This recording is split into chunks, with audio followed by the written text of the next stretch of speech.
finding your feet as you walk till you hit the light. Let the sun hit your back as you slide into some new slide. But can you feel it right now, right now? Alright. But can you feel it right now, right now? Alright. But can you feel it right now, right now? Alright. Can you feel it right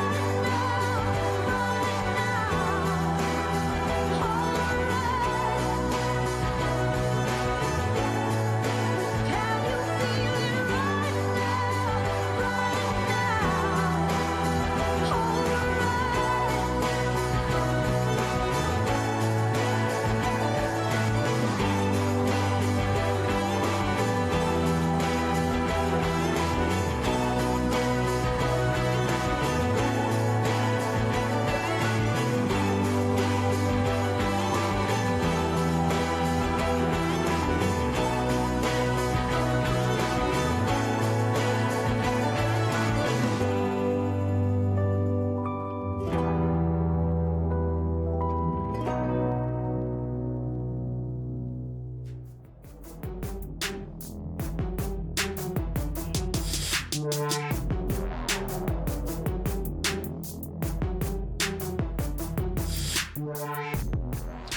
It's a season that refuses to begin for the Seattle Sounders 2. They are back here at home after a 2-game road streak and where they had 2 tough losses. Sounders 2 now hosting Vancouver Whitecaps 2 tonight at Starfire Sports Complex. Hello everybody, I'm Aaron Heinsohn alongside Wade Weber. Seattle Sounders 2 looking to get their season underway with just 1 win so far, 1-7-4. Face off against the first place, or tied for first place, Vancouver Whitecaps 2. They have 6 wins, 1 loss, 4 draws. Wade, what can we expect for Seattle Sounders 2 tonight? Well, I know it's a cliche, but I'm going to say it anyway. Whenever a team struggles, as S2 have struggled to get wins, teams tend to say, the bounce just hasn't gone our way. The luck's not with us. We've played really well. We haven't deserved the results that we've gotten. I tell you, it's true for S2. They've been in and on top of teams in games for long stretches. They have been victims of a bad bounce, a first touch, and things like that. Their tactical plans have not been terribly off. It's been let down a little bit by execution, and just a little bit by the rub of the green. And at some point in the season, those things change. Could it be tonight? It'd be a great night for it to start. And Sounders 2 can take one positive away. Andy Craven's returned. He had 2 goals last week. He's now equal with Victor Mansoret, 2 goals apiece for those guys. 8 goals total so far this season in 12 games for Sounders 2. 20 conceded. Andy Craven, what's he going to bring tonight? Well, it's the goals scored that's going to have to be his product. Getting 2 last week's important. Don't forget, he had just got his call up to the first team last year when he was hurt. Season was cut short, and it's been a long road back, and that can really mess with a striker's confidence. He hadn't scored a professional goal in a very, very long time. So those 2 last week, even though they came in a loss, may pay bigger dividends down the road, because if Andy Craven feels what he felt last year, that belief when he enters the field that he can and will score, then suddenly it changes the dynamic of this S2 team, and they become a group that you're going to have to deal with. One of those goals was an individual effort by Craven. The other one came on a penalty kick. On the other side of things, academy players, of course, a big part of the S2. Lorenzo Ramos getting a huge start tonight in the midfield, and an academy player you know quite well. I do. He's currently rostered on our U18s, but he's getting a great opportunity this evening to start as a 6. He's going to be a shield in front of the center backs. He's a good distributor of the ball, but really I think what Coach Ezra Hendrickson and Junior Gonzalez, the S2 staff, will be tasking him with is just simply play simple. Simply play simple. Get it down, nothing complicated, and disrupt this rhythm of passing that Vancouver Whitecaps 2 can get into. When they're on a roll, Whitecaps are one of the best teams, certainly in North America.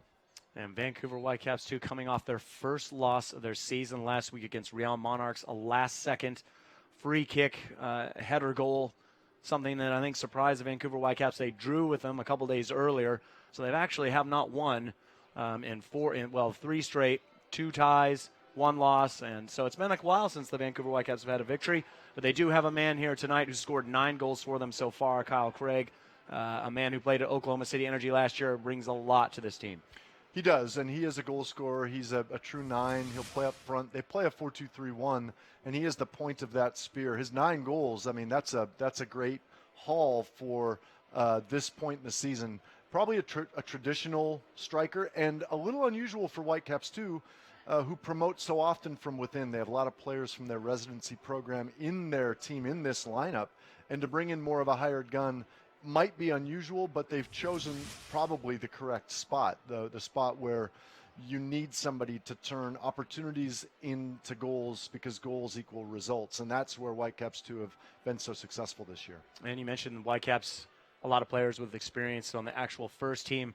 Somebody actually got their own first team experience here for Sounders too, Tony Alfaro, in the last couple of weeks. That's it's unfortunate for some of the defenders that went down to give him that chance, but he demonstrated through his performances with S2, quite frankly, over the first half of this season, that he was worth being brought into that. He's under contract with the first team, and what I've seen from Alfaro here in S2 games is a very composed, calm, left-footed center back, which is it's a rarity. So often you cram a right-footer into that slot, and he stepped onto the field in 2 road games for Sounders FC and did very, very well. Didn't look out of place, and I think that's what this coaching staff from top to bottom need to know about their players. Can they step in and do the job that we need them to do? Tony Alfaro did that wonderfully.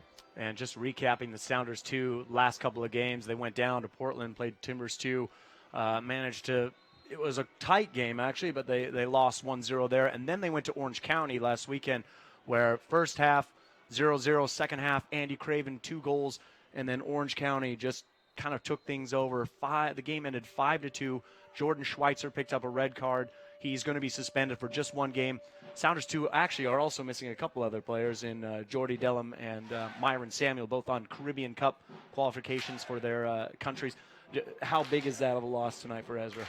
Well, I think Schweitzer's a big loss, and that's where Ramos is coming in and playing pretty much a like-for-like swap. And last week in Orange County, they're 2-0 up. Comes to 2-1, Schweitzer gets sent off, and then the wheels sort of come off the bus. It's not unusual. It's a young team, and you don't want to leak goals in the manner that they did at the end of that match. But they're 2-0 up in the second half. Against Portland, there were long stretches, especially late in the game, where I felt like the Sounders are going to get one. Sounders are going to come out of here with at least a draw. So the season's felt like that. So close in so many instances. They've been ahead and given up leads. A couple of their draws came in that manner. So they're at that point where, I think you said it in the beginning, the season's got to start, right? It's got to start now. And we're going to pause here for our national anthems.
Sounders here, Starfire Sports Stadium. Joining us on this lovely Thursday evening. It was very, very hot earlier in the week. If you're in the Seattle area, of course you knew that, but it's cooled off significantly now. Wade gives the players a bit of a break. It was hot. Yes, it was unseasonably warm, Aaron, and humid as it always is up here. But when the heat's up, of course, that humidity makes all the difference. Players are just going to get set now. So we're about ready to start this match. Zach Mathers, captain in the side. Kyle Gregg, captain. Whitecaps 2. A little Cascadia rivalry here. The second one. This is the first meeting. Second one for the Sounders, too, after their match against Portland. But first of 4 meetings, 2 here in Seattle and 2 up in Vancouver between these 2 sides. I think tonight's going to be a good test. Obviously, you're playing the team tied for first place in the Western Conference. So there's a challenge just when you look at where they are in the table.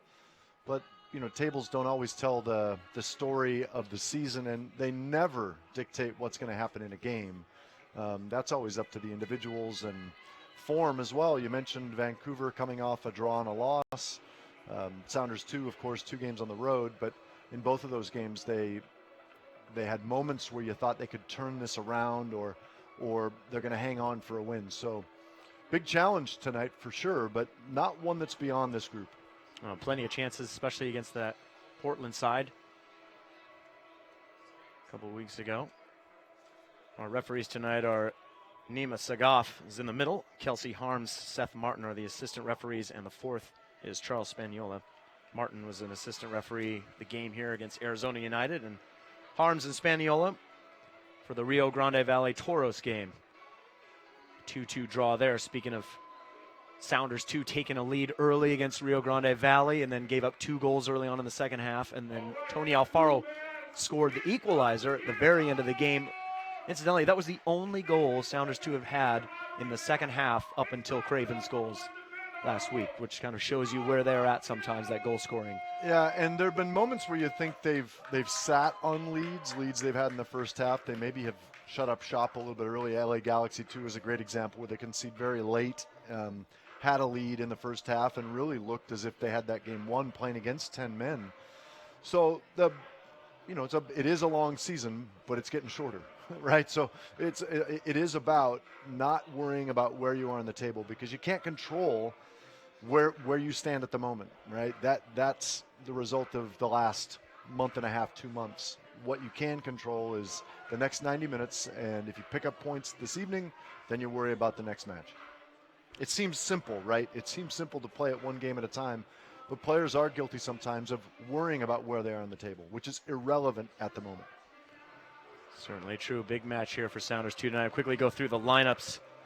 Goalkeeper here for Vancouver Whitecaps, Spencer Ritchie in goal, former University of Washington man. Back line is Matthew Baldissimo, Sem DeWitt, man from Holland, Jackson Farmer, Caden Chung on the rest of the back line. Ben McKendry, Brett Levi in the middle. Marco Bustos, last time he was here, he scored 2 goals back in August 2015. Daniel Haber, Fatuwu Safu, and Kyle Gregg. Go through the S2 lineup here in just a moment as the action starts. There's Lorenzo Ramos, as we were talking about, on the ball. Victor Mansoret in his usual position, center forward. There's Craven. Devin Fisher. Ojong. Looking for Fisher, can't find him. Vancouver have it back. Here comes Safu on the left-hand side. And from Ghana, still on the ball. Craven took a little knock to the head there. Ball's gone out of bounds. Quickly run through the S2 here. In goal, of course, Tyler Miller, Devin Fisher on the right, Brandon John and Michael Nelson, center backs. Nuhu Tolo on the left, Ojong and Ramos in the middle, Zach Mathers, the captain in front of them, Craven on the right, Mansoret in the middle, Carlos Patino out on the left. He should know a few of these guys. Patino from Edmonton. Familiar face for S2 on the bench tonight, Giuliano Frano. That ball is cut out there by John.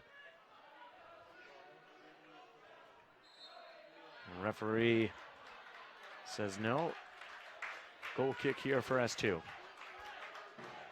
This midfield trio of Ojong, Ramos, and Mathers are going to have their hands full in that Whitecaps too have technically talented but also very intelligent tactically players, and they're going to need to be positionally sound in their management of 6, 8, and 10 roles. Here is Kyle Gregg on the right-hand side, battling against Tolo. And it's going to be a foul called on the Cameroonian. That's an unnecessary foul to give away there. Nuhu Tolo has done really well to force his opponent back up the field, Greg. And unfortunately, he just wants to nibble a little bit there and puts a tackle in that allows a foul to be given. Dangerous service position and 2 on the ball for Vancouver Whitecaps too. Certainly the kind of things that Ezra Hendrickson's looking to just get rid of, get out of this kind of habits that they've fallen into this season thus far. Really good service position for a left footer. 4 in the box for Vancouver. Ball's whipped in. Mathers can't beat him, and he heads it away. Mansory looking to close it down. Vancouver will send it all the way back to Ritchie. 61st overall pick by the Whitecaps in 2015. Played 12 times last year for Whitecaps too. There's one thing Greg is going to give Whitecaps too. He's a big target player, very traditional, if you will, number 9, and smaller, quicker players will run off him as they seek to play balls to his head. Definitely one of the balls cut out by Ramos. Here's Mansory now fighting for it, still going. The referee's called a foul there. Kind of a kick out in the last minute by Sem David. Good work from Ramos to win that ball. And a nice little clever turn from Mansory. Does just enough there to get his body in front of David, drawing the contact and the foul. Calls Patino and Mathers, and it looks as if Nuhu Tolo maybe even fancying a left-footed bomb, Aaron. We've seen Tolo have a couple shots from out there. I don't know about a free kick yet. We haven't seen any of them hit the target yet, but they do have power. He was making a case. Yep. He was making a case. Tino or Mathers. 4 on the wall for Vancouver. Good opportunity here for S2. It's going to be Patino looking at near post, just wide. Not a bad idea from S2. You got the height right. You know, wasn't over the bar, but ultimately that's got to be on frame, especially from that position. Not a bad idea from McKendry going through there. A little too far.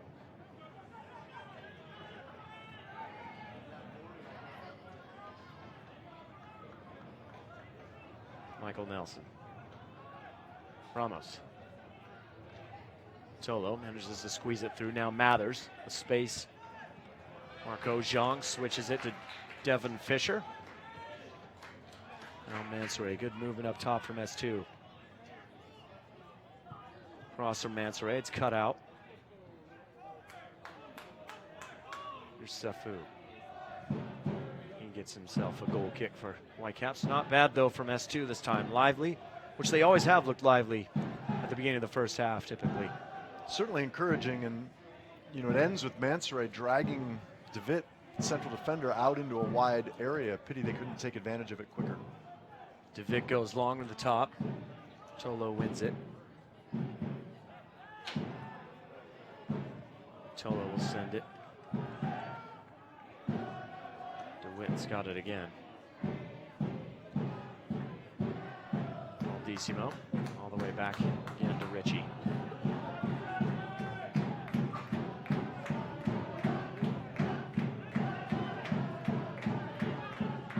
Whitecaps have scored 21 goals so far this season.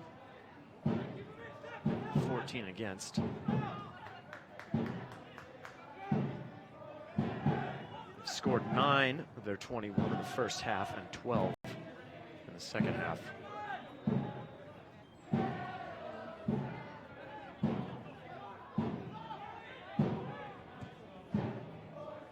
Fisher looking for Mansory here. Mansory does well to keep it in, but can't find Craven. Safu's on the ball. Tries to do a little 1-2 there with Greg. Mathers, he's fouled by Baldissimo. Referee Sagafi is going to have a little word with Baldissimo here. That's certainly worth a conversation. Baldissimo knows exactly what he's doing there. He won't allow Mathers to get in that space he's vacated as a defensive player. Tactical foul, probably not worth a yellow at this stage of the game. Nelson looking for Patino, can't find him, throwing for Vancouver. Interesting thing about Vancouver Whitecaps, too, is a lot of these guys came out of the residency program. And I'm not sure a lot of people have heard much of that.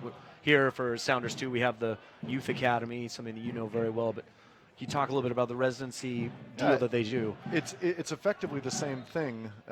Players play in the academy, but they live in Vancouver. So players from out of the province, Vancouver's homegrown territory is very large. It's pretty much all of Canada except for Quebec and a little bit of Toronto's suburbs. We'll build up here from Vancouver. Ball through from McKendry. It's a very good one. It's put across the goal. Tolo's there to save it. Great effort from the young Cameroonian, cleared away by Devin Fisher. Close call for S2 there. There's another foul again on Mathers, and this is McKendry this time. Those are those two holding midfielders, Baldissimo and McKendry. That position, the traditional six, you want them to be destroyers first and creators second, and they've demonstrated this evening the capacity to destroy. Very, very close opportunity there. Just beat the offside line, it looked like, as the ball's cleared off the line earlier by Tolo. As you see, Miller comes out, makes himself big. You know, ultimately a couple of players may have had a chance to clear it. Tolo gets the final touch. But an early warning sign that it doesn't take much of a sliver for this Whitecaps 2 team to find the opening and exploit it. Should mention that in the midfield there, number 32, Marco Bustos, the man that scored 2 goals last time he was here for Whitecaps 2 in a 3-0 win back in August 2015.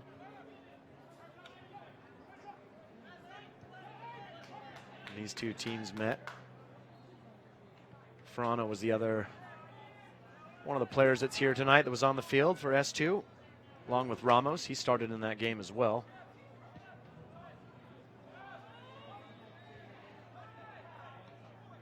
Plenty of changes here in the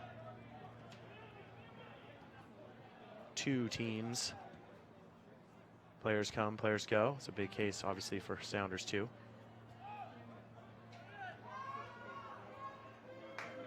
Rojon looking long for Patino, finds him. First touch isn't great, and it is going to go out of bounds.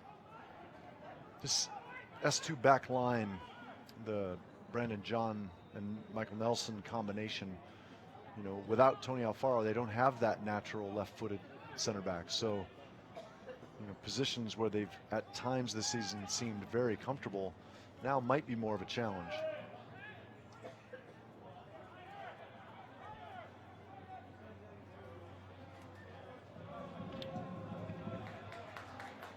That's Haber chasing it down on the right. He's the one that made that run earlier. 5 caps for Canada. Was a Herman Trophy finalist a few years back with in college.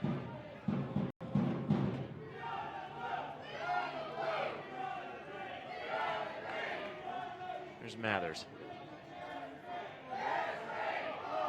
Tino slips. Ball goes back to Vancouver. Jackson Farmer.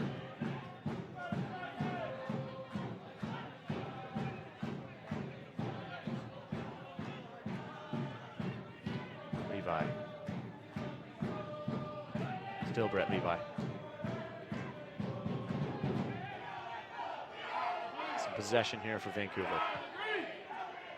Levi again. Left back popping into the midfield right there.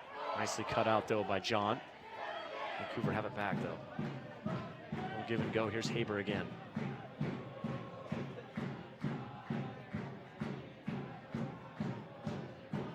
He works hard. Gets the first corner of the match for Whitecaps too. That sustained spell of possession in Sounders 2 half, those are the sort of moments where, you know, Sounders 2 have to concede that they may not have the ball 55-60% of the game, but they can't allow territorial possession to lead directly to chances.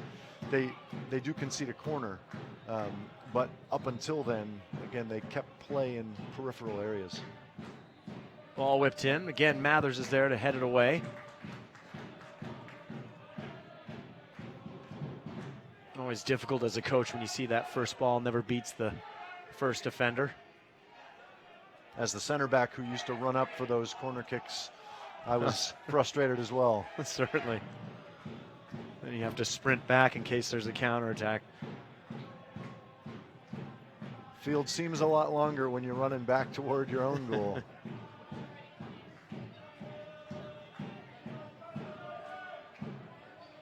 It's interesting that Zach Mathers right here drops back to collect the ball. Michael Nelson, first pass, couldn't get through, now clears it away. Mathers normally a 10, a playmaker, sits underneath Victor Mansoret further up the field, but roles were reversed there temporarily. He and Ramos positionally switched as Sounders 2 tried to build. And Ramos has done his fair share of attacking as well on the field. He can kind of fill both those roles.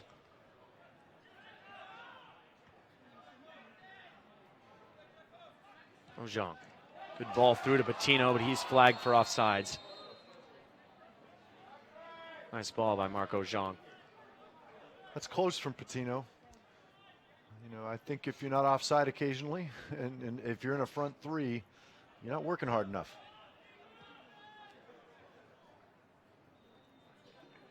A little miscommunication there, and throw in again for S2, far side. Mathers flicks it on Mansoret. A little bit of contact there from DeWitt. A couple of Vancouver players now on probably their last opportunity before cards start to come out. In Farmer and DeWitt, they have two who appear to be clones of Karl-Heinz Förster for you old fans of the West German national team of the 1980s. That is blonde and one from the past. Blonde and hard. Here's Ojong again. Tries to find Fisher, but not much chance he's going to settle that down. Cleared away by Levi. Throw in Vancouver. Hit off Craven.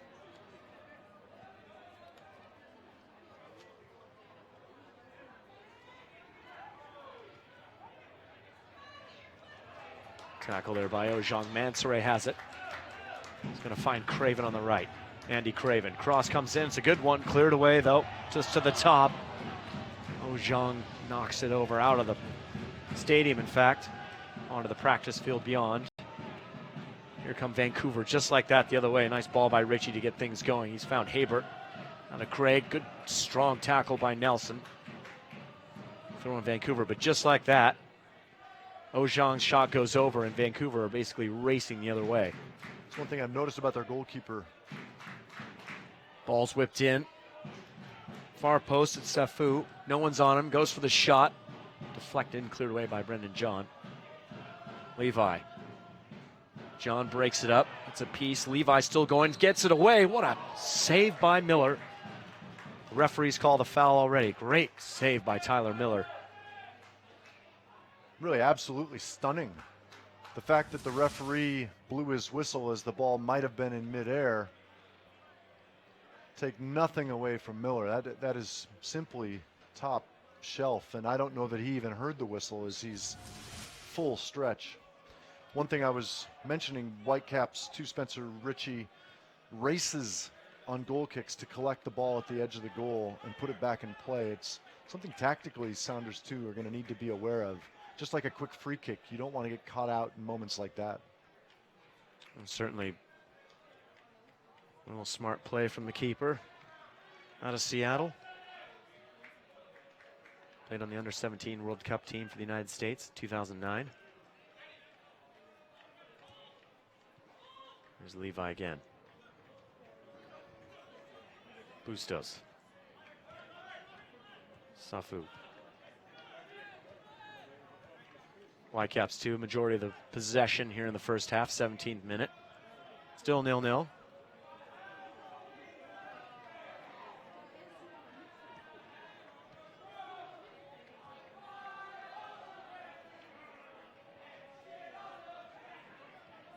Little break there. Here's Haber. Gets it across, but Miller's there. Good hands from him. Nice work by Whitecaps 2 to break S2 down. Good long ball from Miller. Looking to find Andy Craven. Still fighting against Levi. Craven's got it. He's done very well.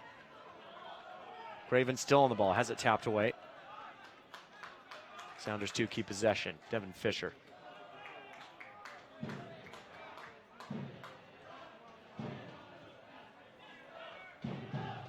John all the way back to Miller. Nelson brings it forward. It's found Ojong. He's got players all over him. Solo. For Bettino, and it's gone out of bounds. Nike is a proud partner of the USL. Follow at Nike Soccer on Twitter for all the latest Nike Soccer information. We've reached that stage of the first half where you can start to make assessments, and Vancouver Whitecaps 2 are, as advertised, a strong team, possession-based, though dangerous, and the big man up front.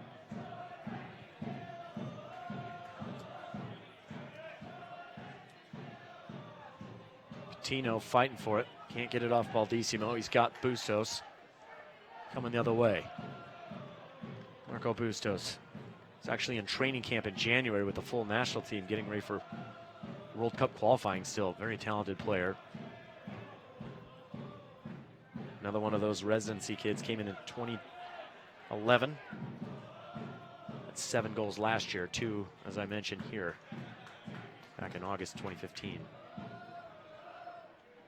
Sounders 2 still committed to playing what I'd consider to be proper soccer. They're looking to build. You see Tyler Miller playing ball short.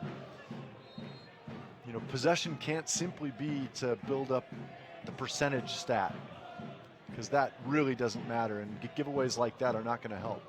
Michael Nelson kind of lost what he was planning on doing. Bustos has it now. He shakes off Ojong. Here's Haber. Cuts it across. McKendry now finds Safu, puts on the left foot, but nowhere near the goal. Goal kick, Sounders 2. I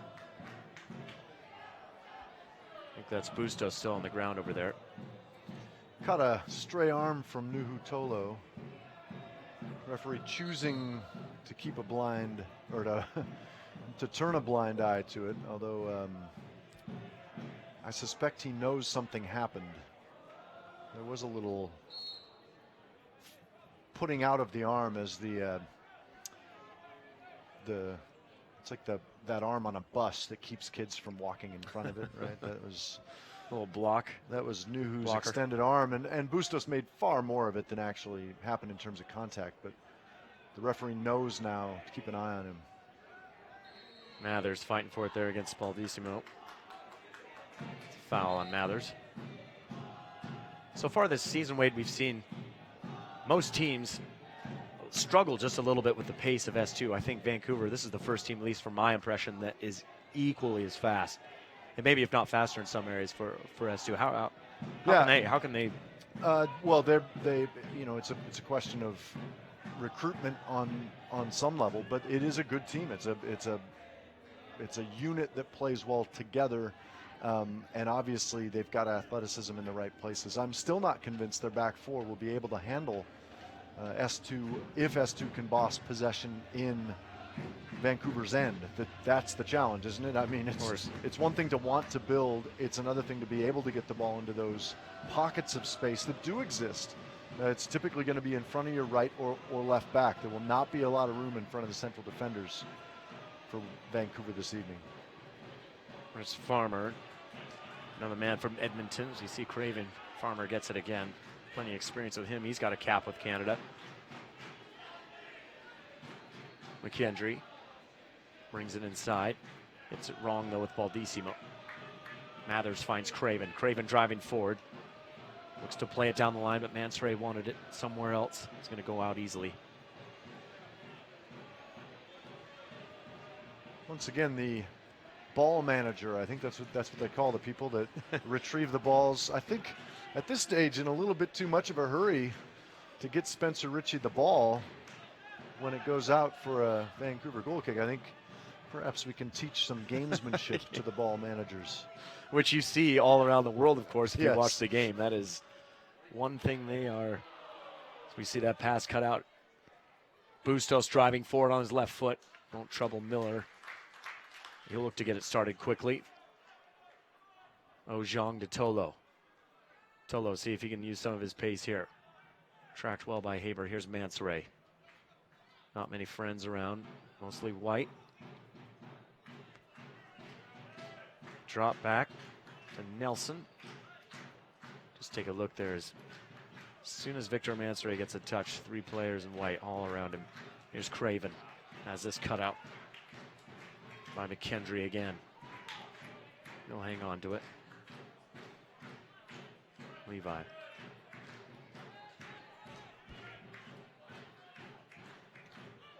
Farmer going long. Safu, Craven fighting for it. Now McKendry has it again. He's got space. He's going to take a shot.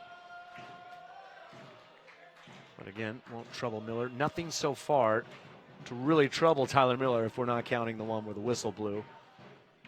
Other than that really close call from the shot by Haber early on that Nuhu Tolo cleared off. Again, possession or having the ball in good spots on the field has not yet translated to much other than Sounders 2 having to be unified and cohesive defensively, and so far so good. I just want to see, there were 2 moments earlier with Craven and Mansoray on the wrong page, not on the same page in terms of the runs. Victor once was looking long, the next time he checked, and Craven played those in other areas. It's important frustration doesn't creep in. There are going to be moments in a game when things like that happen, and that can't affect the mentality, right? It's 0-0. You're going to get another ball in a similar situation. It's important that you improve on what went wrong last time. Something that Ezra Hendrickson and Junior Gonzalez, the coaching staff, been working on all week, so we see that ball go long. Right in front of the Emerald City supporters down there, still dancing, chanting. Got the drums going tonight. Here's Zach Mathers with space to go. Mathers looking for it long, but just a little too long.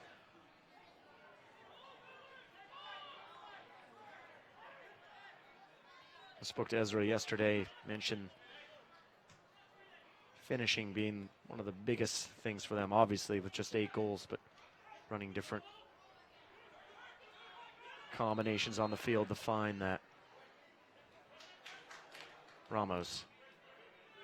Nice work by S2 to get it back.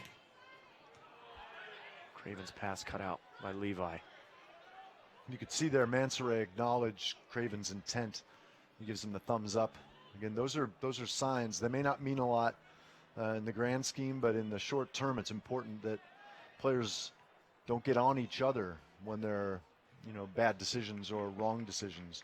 And that, again, it's a good example of Victor Mansoray maturing as a player. He's still a very young man.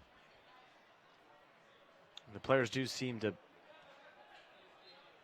continue to enjoy each other, continue to work hard and try and learn, as tough as this season has been so far for them. But, and you said it, Wade, there's not a ton left. They have 7 games here, including this one, and 11 on the road.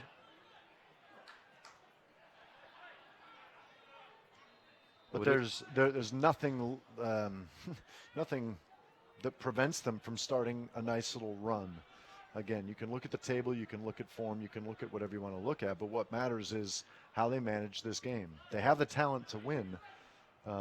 It is a question of putting together a complete performance and 90 minutes of execution. And coincidentally, the one team they have beaten are tied with Vancouver for first, Colorado Springs Switchbacks, who will actually be playing on Saturday.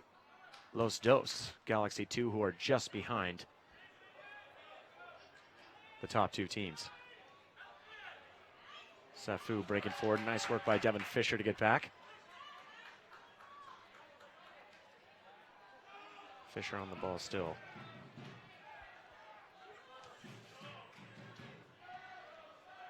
Galaxy 2 have 21 points. Colorado Springs, Vancouver Whitecaps 2, 22.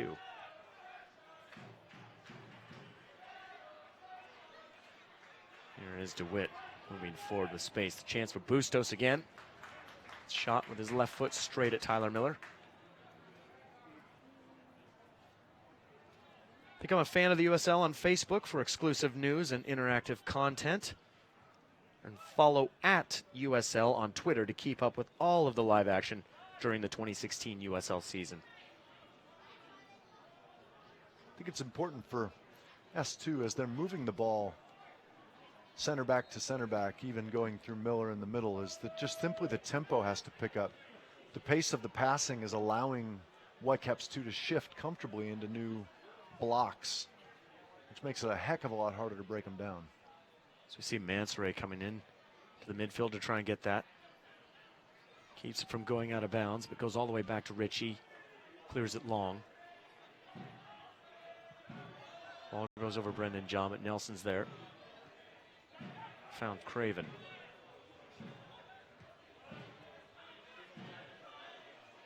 S2 forced to go back again. Fisher looking for Mathers. Doesn't find him, but clearance goes all the way to Craven. Now Ojong's got it with some space. Here's Patino. Rain starting to pour here. Tukwila, as we see Nuhu just can't keep control of the ball. It goes out of bounds. But we're expecting a little bit of rain tonight. No wind, a little breeze, but just a soft rain falling down. That will certainly change things out there on the field. Ball get a little slicker. It's especially complicated when you haven't played on this sort of surface in a while. It's been sunny and hot. Good turn from Devin Fisher there. He's got Craven. Levi's all over him. Craven does very well to find Fisher again. Here's Andy Craven driving inside. He's got Mansoray in front of him. Craven still going. Mathers. Mathers with a shot. Way wide. Patino was on the left. I think Craven was waiting for just a little something different. Change of his angle. It was nice work by Andy Craven. Wonderful cut in from the flank, and really that put him right in a vulnerable spot against the two center backs. Here's Greg on the left, looking for Bustos, cleared away by John. Throw in Vancouver. Safu. Pass just behind the run. Haber, cleared away by Tolo. Caden Chung, right back, 17 years old, I should say. It's team of the week in week 7.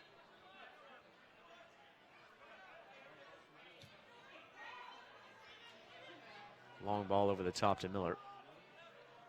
That is one thing when the surface gets slick. It's that first touch. It's the it's taking and receiving the ball as it's skipping. In the wintertime, everybody's very much in tune with that and sharp with that. But, you know, at this stage of the year, probably it's been a while since they've felt that. Could take them 10, 15 minutes. Especially since it just began in the middle. They didn't have a warm-up with it or anything, as we see Mansoray on the ball. He goes down. Farmer's got it. Jackson Farmer. All over the top for McKendry. Cut out, though, by Nelson. Back and forth we go. All equal here at Starfire Sports Stadium. Sounders 2, Whitecaps 2. Intriguing Cascadia matchup between the Western Conference league leaders. Co-league leaders, I should say. And sitting in 15th, Sounders 2, but as we talked about, Wade, not a lot of difference in a league like this. Anything can happen. This is turning into a fascinating matchup of two teams who share a formation. And again, when you do, you know where the gaps exist, where you can create a 2v1 or a 3v2. And so far, probably in terms of possession, it's been Whitecaps 2 that have exploited those moments better, but it's not that S2 haven't had those chances himself. Lorenzo Ramos gets out of that. It was a nice save as well by Tolo. Here's Mansoray. He's got space this time. Was caught there by Baldissimo. Excuse me. Kendry.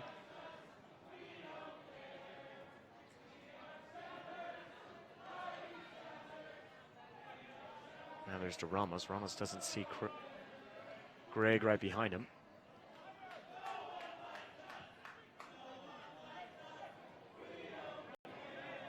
Brendan John. This pass is cut out. Craven.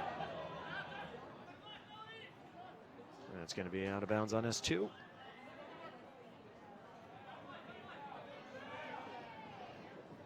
There's Craig on Nelson.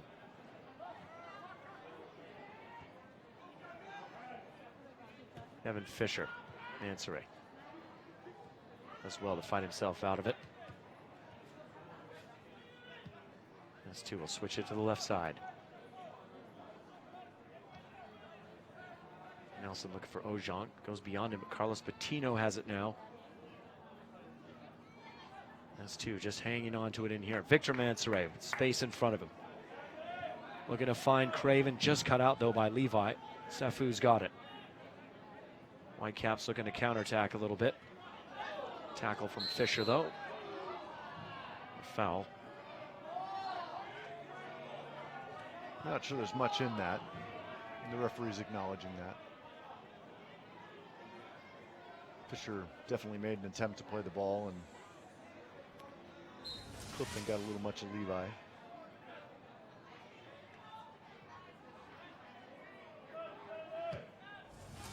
Brett Levi's got the goal. Game winner over at Los Dos, Galaxy 2. See that pass cut out. Now another shot, again, right into the Miller, and that was Haber once again. Those are the conditions that are ideal for a slippery ball on a slippery surface for the shooter, that is. Miller does really well to adjust his feet, get his body behind it. Plenty of shots from Whitecaps 2 so far. All straight at Miller. Nelson goes back to his keeper now. Rain starting to fall harder here. Devin Fisher over the top. Easily handled by Jackson Farmer. Back to Ritchie.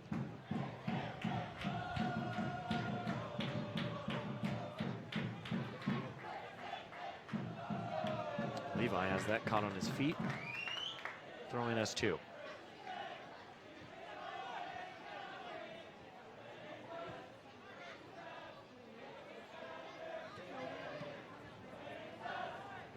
Ball from Nelson into Ojan. Carlos Patino darting inside.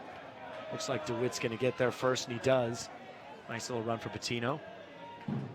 There's Chung. Clears it away. Bustos tries to turn on Ramos. He does very well. Wins it back. Bustos keeps the pressure up. Nelson has to go all the way back to Miller again. Big touch from Tyler Miller there. He'll clear it long. Patino save it. Referee says no. Throw in for Vancouver. Just watch the energy from Marco Bustos there. The second he loses that ball, tries to track it down right away. That's what you teach young players.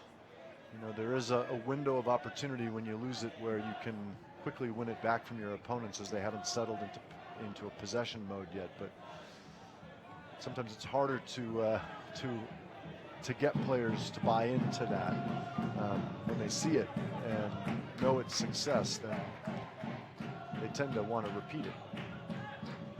Ball from Fisher.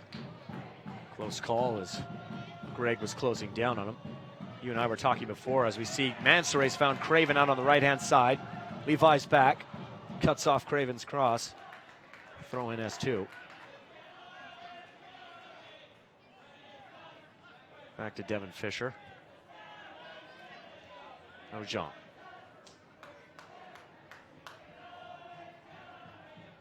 Nelson will step on it. Here's Mansoret again, coming deep for that ball. Looking for Mathers. He loses it out to Baldissimo. S2 have it back again. Nelson's pass there, cut out by Chung. We were talking earlier about some of the exciting games so far in the Copa America right now.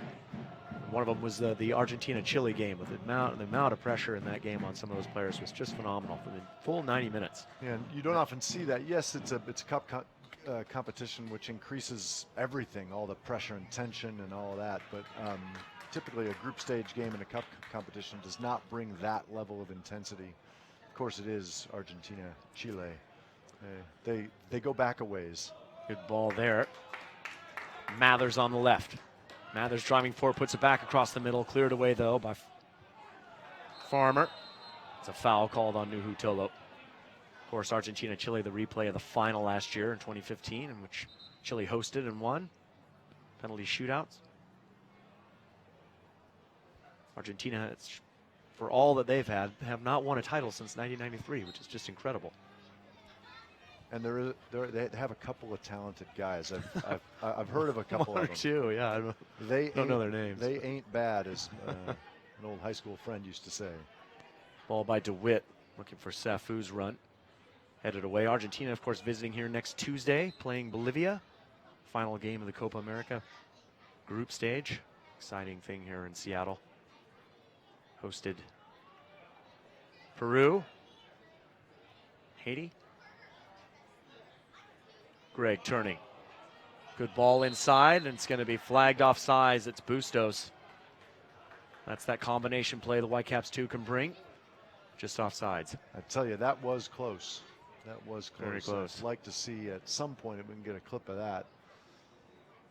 Bustos times runs. In fact, the whole three in their 4-2-3-1 shape, every one of them looks like he's eager and willing to run off the ball into those gaps.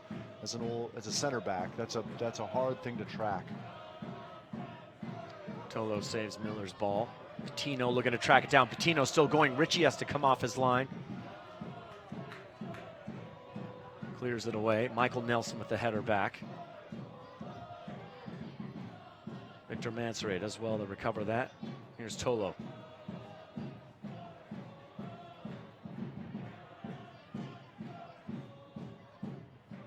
Nelson to Mansoret again. Good turn from him. Great ball from Victor Mansoret. He's got Zach Mathers. Craven to his right. Mathers trying to turn. Still manages to keep it. Good ball from Fisher. It's a tackle, and a penalty kick has been rewarded. Nima Sagafi, the referee, no hesitation, pointing right to the spot. Huge opportunity here for S2 in the 40th minute. Great little combination play there from Zach Mathers. A touch of fortune about the ball making its way to Mathers. And you can understand perhaps a degree of frustration as there is clear contact made on the ball, but does he go through Mathers' body to make contact with the ball? I remember Sounders FC played early in the season against Vancouver Whitecaps, and Chad Marshall was whistled for a penalty going through Blas Perez. Same sort of thing. Yes, he did make contact with the ball, but you know, if the opponent has put themselves between you and the ball, it's not okay to kick them out of the way, and then it's sometime in the process of kicking them you make contact. So, you know, I'm sure Whitecaps 2 will argue differently, but you go to ground in the box, you give the referee the opportunity to make the call. And Levi picks up a yellow card as well for the tackle. Here's Andy Craven. Andy Craven, he's done it. 41st minute, Sounders 2 take the lead, and he'll get his third goal of the season. Third goal in 2 games. Second penalty kick finish this season, the 2016 season. Calm and confident, sends Richie the wrong way, and all he has to do is put it on frame.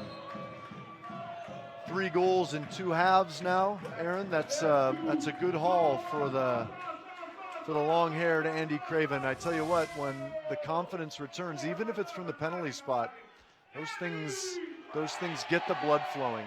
There's nothing I'm sure he likes more than seeing that net bulge. And a huge boost to the S2 team here. 1-0 lead, 41st minute. Just before halftime. Sounders 2, of course, been in this situation several times that we've spoke about.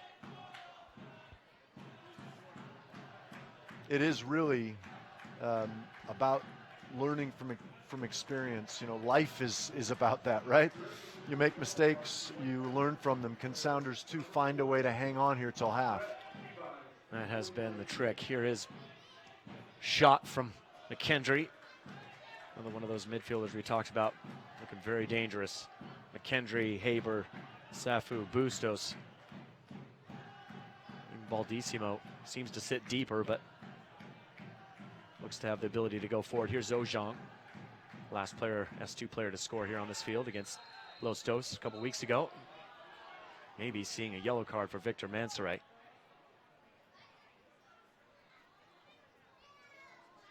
Victor made an attempt to win the ball, obviously, and made contact with the follow-through on Bustos. It is a foul. You can see as the ball pops up in the air, you know, he comes in, and I think obviously what the Vancouver staff are objecting to is the fact that it looked like he caught him with the sole of his shoe. Both players had feet raised. Mansaray immediately, you know, acknowledged that he'd committed the foul. I don't like seeing coaches asking for players to get sent off, which Whitecaps too, their staff, where they're appealing to the referee for something sterner than a booking, but probably in that instance a booking. That's Victor's first foul, and he's been manhandled in a few occasions. So, and an interesting turn of events right after that, Wade. It looks like the head coach, Alan Koch, is leaving the field. Referee asked him to go. So he has been removed from the bench. He's walking away right now. So see the ball over the top for Greg. Inside the box, lays it off for McKendry. Cuts it back, it's a tackle from John. Can't get out of there. S2 keep the ball. Ramos takes a hit from Greg, and things are getting chippy here at the end of the half as Greg has now been awarded a yellow card in the 44th minute. All USL matches are available live, free, and in HD on YouTube. Follow the action on the USL YouTube channel. without being too cynical about it, I think as you see Koch making his way behind the goal at the west end of the field here at Starfire Stadium, obviously said something not to the fourth official's liking, it would appear, as there's still a conversation going on the bench. But back to my point, not to be too cynical about it, but to be honest, S2 have a lead. It's late in a half. The game is getting chippy. This probably doesn't hurt the team. Kendry on the left-hand side, blocked off by Brendan John. You start to get Whitecaps too thinking more about the official and about, you know, karmic justice or things like that, and forgetting that there's a game to play. I think that doesn't hurt. Despite being tied for first, Vancouver Whitecaps too, as we take a look at Bustos working, and there's a tackle from Marco Zhang, and just like that, Sounders 2 have given up a penalty on the other end at the very end of the first half. Marco Zhang looks as though he catches, I want to say, McKendry there. Just as we feared, really can be no complaints. Ojong goes to ground and doesn't get, if he does get a bit of the ball, he doesn't get enough, and a deserved penalty. Probably no less than Whitecaps to have earned over the course of this first half, but Tyler Miller has looked sharp. And will Greg remember that amazing fingertip save earlier as he steps to take this kick?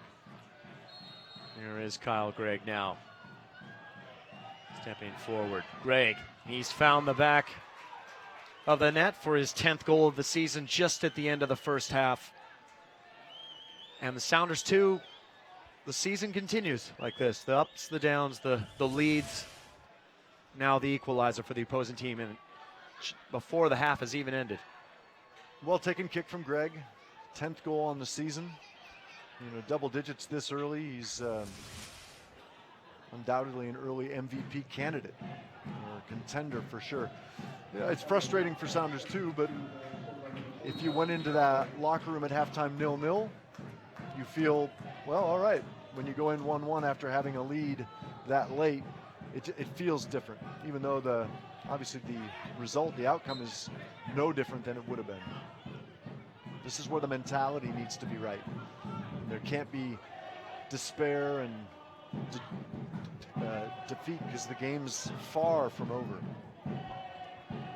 Certainly plenty of life in both these teams as we see a ball by Levi over the top looking for Bustos. Continue to cause problems. I mean, he is flagged offsides by assistant referee Kelsey Harms. Dying minutes of this one. Quite a lot of action in the first half. We've seen 2 goals, several yellow cards. Whitecaps coach Alan Koch is no longer with us. To leave the stadium. Yeah. Just what you'd expect from a Cascade rivalry, right? Rain's coming down. And that will be it for this first half here as Sagafi blows the whistle. Score at the end of 45, Sounders 2-1, Whitecaps 2-1. Wade, your final thoughts just before we go to halftime? It's probably what we expected. Whitecaps to look a good possession-based team. They look dangerous in certain areas, but S2 have played well as they have this whole season. At some point, that corner has to be turned, and I'm really looking forward to the second 45 minutes to see what S2 can bring. And we certainly will have highlights and analysis coming up here at halftime. And we finish with the final score at the end of the first half. Sounders 2-1, Whitecaps 2-1.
Torres, difficult to do much with that. Torres has stayed down. He is beating the turf in pain. But this is a sad sight for the recent signing, Roman Torres.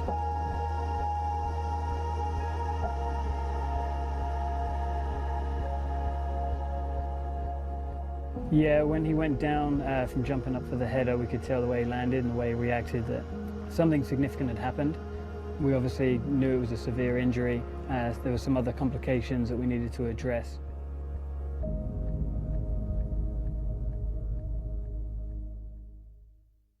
Como muy triste recordarla, pero creo que es una lesión que no hay palabra para definirla. Cuando me hicieron la resonancia y todo, que me dijeron que me había roto casi todos los ligamentos, fue muy duro escuchar esa noticia para mí, porque nunca me había lesionado tan fuerte como la tengo ahora.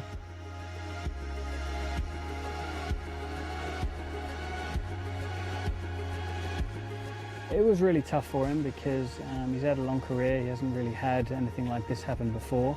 Not many people have. So it was hard for him to take. But you know, he wrapped his head around it, and since suffering it and since the surgery, every step he's been excellent coming back. Eso es, creo que la motivación, como mi gasolina para cada día trabajar más, es mis hijos, mi esposa. Creo que es fundamental cuando Uno viene de entrenar duro, de trabajar uno cansado, todo eso, pero cuando llega a casa y ve a tus hijos y tu familia, se te quita como todo el cansancio, la alegría de estar con ellos. Eso ha sido importante para mí, para mi vida, porque imagínese uno llegar de entreno cansado y no haya nadie que de repente te dé un abrazo, un beso, es algo como muy complicado. Para mí mi familia ha sido muy importante en esta etapa y siempre lo ha sido.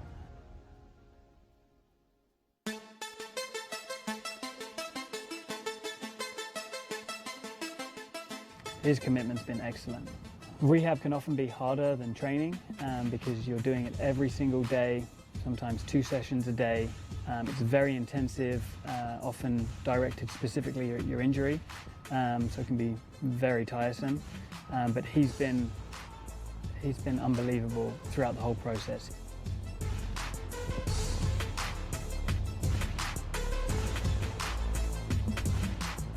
La rehabilitación, ahorita los primeros días que comenzamos en la pretemporada, que me llevaron a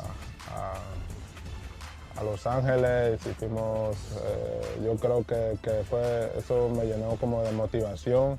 Sentí que el grupo tiene ¿cómo se dice? En Panamá le dicen una carisma, como un amor hacia mí. Cuando estaba allá, siempre hay cosas, momentos que de repente yo con algunas cosas lo hago reír, siempre un chiste o bailo, cualquier cosa, es algo importante para mí y contento de ir a la pretemporada con el equipo, de siempre estar haciendo la recuperación aquí, como le digo, es una parte de mi familia más, porque al llegar acá siempre hablo con todos los compañeros, nos regimos, hacemos algo, siempre compartimos y cuando llego a mi casa está mi otra familia, entonces eso es algo que me llena más de motivación, más de alegría para seguir trabajando y regresar más fuerte.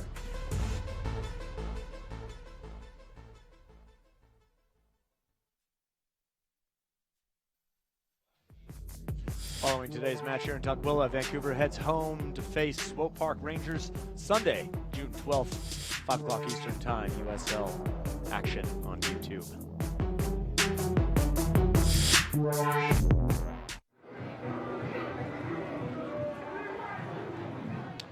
Welcome back to Starfire Sports Stadium.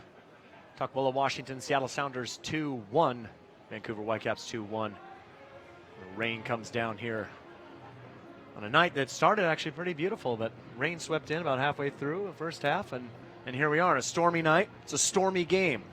2 penalties, a couple of yellow cards weighed, and Whitecaps 2 without their coach Alan Koch anymore. So we'll start to take you through the highlights. Started first with Sounders 2 and their goal, how that happened. And Andy Craven getting his 3rd goal on the season. We see a little movement as Mathers goes down. It's one of those situations where the ball falls to Mathers and he makes the most of it, driving past his opponent, and Levi with the booking, Andy Craven with his 3rd goal in his 2nd consecutive half. So he's got 3 goals in the last 2 games, 2 halves of play. If he can keep that up, Aaron, Sounders 2 might be able to get out of this with more than the point they've earned to this stage. A little bit of a controversy from Brett Levi's and the Whitecaps 2's point of view about whether that was a penalty kick or not. He did get the ball, but as you mentioned, went straight through Mathers to do it. But just following that was in the 41st minute. Then in the 45th minute, Sounders 2, just kind of the way their season's going, Marco Zhang brings down McKendry right here, and it's pretty clear. Easy for the referee to make the call. Penalty. Whitecaps 2 get a chance. Yeah, and what's really disappointing is that, you know, Brandon John, right central defender, and Fisher at right back, both had allowed that ball to get inside of them. Between them and Michael Nelson on the other side, Ojong had slipped back in to provide, if you will, central defensive cover. But from a throw-in, that situation just simply shouldn't happen, especially at that stage of the game and in that location. So it is disappointing, and it seems to be the story of the season so far. But that's the funny thing about stories, is that you don't know how they end until you finish reading them. So we got 45 more minutes here, and for me, maybe the biggest talking point of the first half in terms of its impact on the second half is the sending off of Vancouver's coach. Absolutely. Incredible thing. Victor Mansoret is called for a foul. And we see it right here. He picks up a yellow card for that. A foul on Bustos. And you can see Alan Koch in the background arguing something here. Well, obviously, we don't know what he said, but he is later on sent packing. He's probably talking to his team right now at halftime. But how does this change Vancouver's game plan for the second half? Well, obviously there'll be communication in the locker room to the extent that they can address potentialities in the second half. What happens if this occurs? What happens if that occurs? But there's nothing like a coach and his ability to influence players and dictate things sometimes over the course of a second half. Substitutions, what he would see or wouldn't see. They're now going to be with someone who's not been tasked with leading this squad. So I don't know that it's going to have any impact overall on the outcome, but the potential exists that there's a hole that needs to be filled by somebody. So you never know how that will turn out. I think S2 have done enough in this first half to merit a draw. But that doesn't mean they've been on top for long stretches. It's about possessing in the other end of the field. It's about limiting mistakes at the back and concentration. As this game approaches that 90-minute mark, it's absolutely essential that this team not think of themselves as a one-win team, that they have to think of themselves as a team capable of getting 3 points. Sounders, too, have given up the lead 3 times for a draw, 1 time for a loss, and then the 1-0 win over Colorado Springs. Those 3 games came here at Starfire. The first one that comes to mind is the Rio Grande Valley Toros, where they were up 1-0, gave up 2 goals 10 minutes into the second half, and then that goal at the very end from Tony Alfaro. You're obviously thinking about the Oklahoma City Energy game, where the very last minute the Energy get a goal, and then, of course, in the 81st minute, Los Dos get the goal here as well. What's Ezra Hendrickson saying to them right now? Well, it's about seeing games through.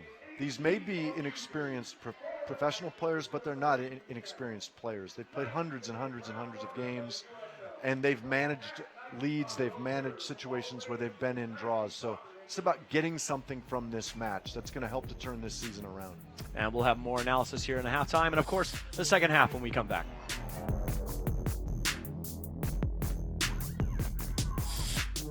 No matter how much we love the game, there's a line we don't cross. That line is discrimination. No racism, no sexism, no homophobia, no bullying, no excuses, no exceptions. We stand as one.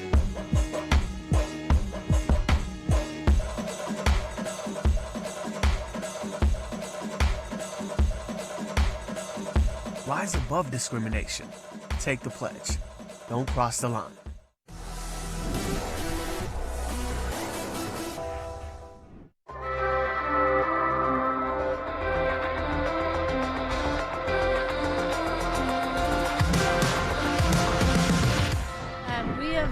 Having the Sounders be partner to the program we have at Seattle, or here at Gatzert, and their partnership with us has been great. Our students love whenever we've had players come out and spend time with them, answer questions.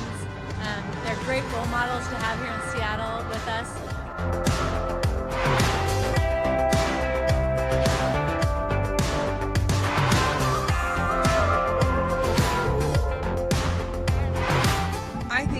Amazing that they would take time with our kids to be a part of America Scores. I think it really enhances what the kids are doing. The kids look up to them, and they try harder and they work harder because they have such great role models in the Sounders.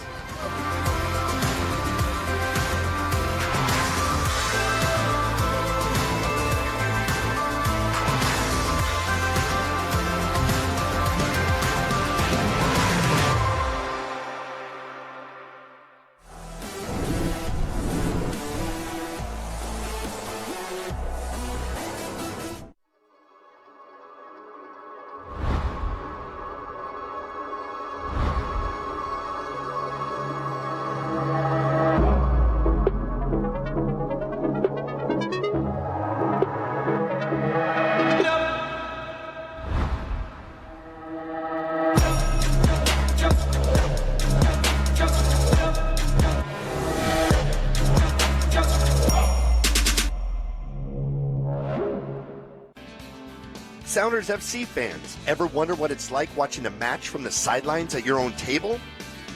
It's possible with our slalom experience pitch side tables at CenturyLink Field. This exclusive experience includes an on-field table for 4, food and beverage with wait staff, on-site parking, and more. Call 877-MLS-GOAL or visit SoundersFC.com. Your table is ready.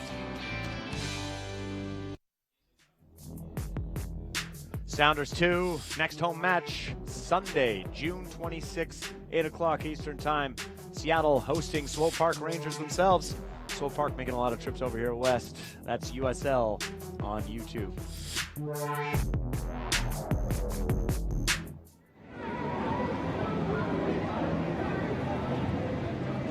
And welcome back. Rainy Starfire Sports Stadium. Rain continues to fall. Train headed north to our left. Players coming back out onto the field. Just seen GM Garth Lagerwey come by.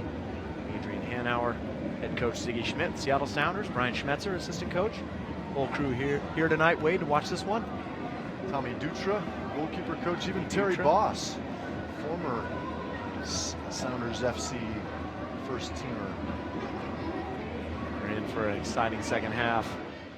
In our opinion anyways. We can see that no benches or no tents have been set up on the far side. All the fans abandoned the far side. Everyone's underneath the big grandstand here.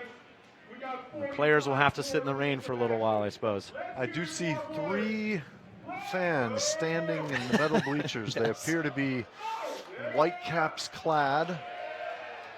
One maple leaf in sight on a red sweatshirt. Good for them. Yes. Braving the rain. We're all Northwesterners. Although I suppose, would it be the Northwest if you're in Canada? Isn't that Southwestern Canada? Southwest. We consider them Northwest. They're Cascadia rivals, to be sure. And, an intriguing 45 minutes from a tactical perspective. One team at the top of the table, but on a run of 2 games without a win. And the other team at the other end of the standings, really desperate to get some sort of momentum and some sign that this season can tick on. And then here from this point forward, can they build momentum and confidence? So 3 points have to be Sounders 2 objective this evening. It would be certainly huge win for S2. Maybe something that can push them on, like you mentioned. Plenty of games on the road as we're just underway here in the second half. Nima Sagafi gets us going. No changes on the S2 side. From what I've seen so far, no changes the Whitecaps 2 side either, as Brendan John lobs it first ball into Mansoray. Easily won there by Whitecaps 2. Now there's to Fisher. Ramos. Ojong. Ojong has appeared in every game so far this season for S2. Mathers, great ball into Victor Mansoray. First touch just behind him. Mansoray still, and he's done it! Not even a minute into the second half. What a response. Victor Mansoray, 3rd goal of the season. He didn't want Andy Craven to get too far ahead of him. Great response from Sounders 2. And for me, it's the sight of all 10 outfield players running to celebrate with Mansoray that is so encouraging. That's a team that is unified. Wonderful threaded ball on the diagonal, and you almost felt that Mansoray's first touch took him out of the potential to score. He got caught up under his feet, but that second touch freed the room for the shot, and the calm slotted finish using a slick surface to his advantage. Wonderful way to start the second half. Now let's go 10 minutes keeping that clean sheet, Aaron. As we mentioned before, 2 goals in the second half from that Rio Grande Valley Toros, and here do come the Whitecaps 2 with a shot. It's going to go right over the top. That's the left back, Brett Levi, but certainly know he can finish. He has 2 goals so far this season. Incredible start from S2. Right off the bat, as if the game hadn't even stopped. Was it just a laser pass? And I'd have to see the replay again. Was that from Mathers? I think it was from Mathers. Just, I'm so impressed with his ability to see the spaces between. So often players look at teammates and for teammates, and they forget that it's a game of geometry, and it's about finding the gaps and spaces, playing through them. And Mansour, wonderfully timed run into the only space he could receive that ball. So really well done, but let's not get ahead of ourselves. Certainly. Sounders, too, had a 2-goal lead last week at Orange County Blues. Jordan Schweitzer picked up a red card, and then 5 goals ensued for Orange County Blues. So S2 certainly need to keep their heads on here. Zach Mathers, by the way, created the penalty kick for Andy Craven. It's not the first time he's even done that. He got one against Colorado Springs earlier here, in which Aaron Kovar finished. So Mathers certainly, it's only his 2nd assist on the season, but is involved in other ways all the time on this team. Yeah, that's one of those cases where statistics don't always tell the story. Here is Mathers again. His cross is cut out. Whitecaps, too, without their coach, Alan Koch, who was removed in the first half. I don't see him back there on the bench. Wouldn't imagine he would be able to. There's Safu.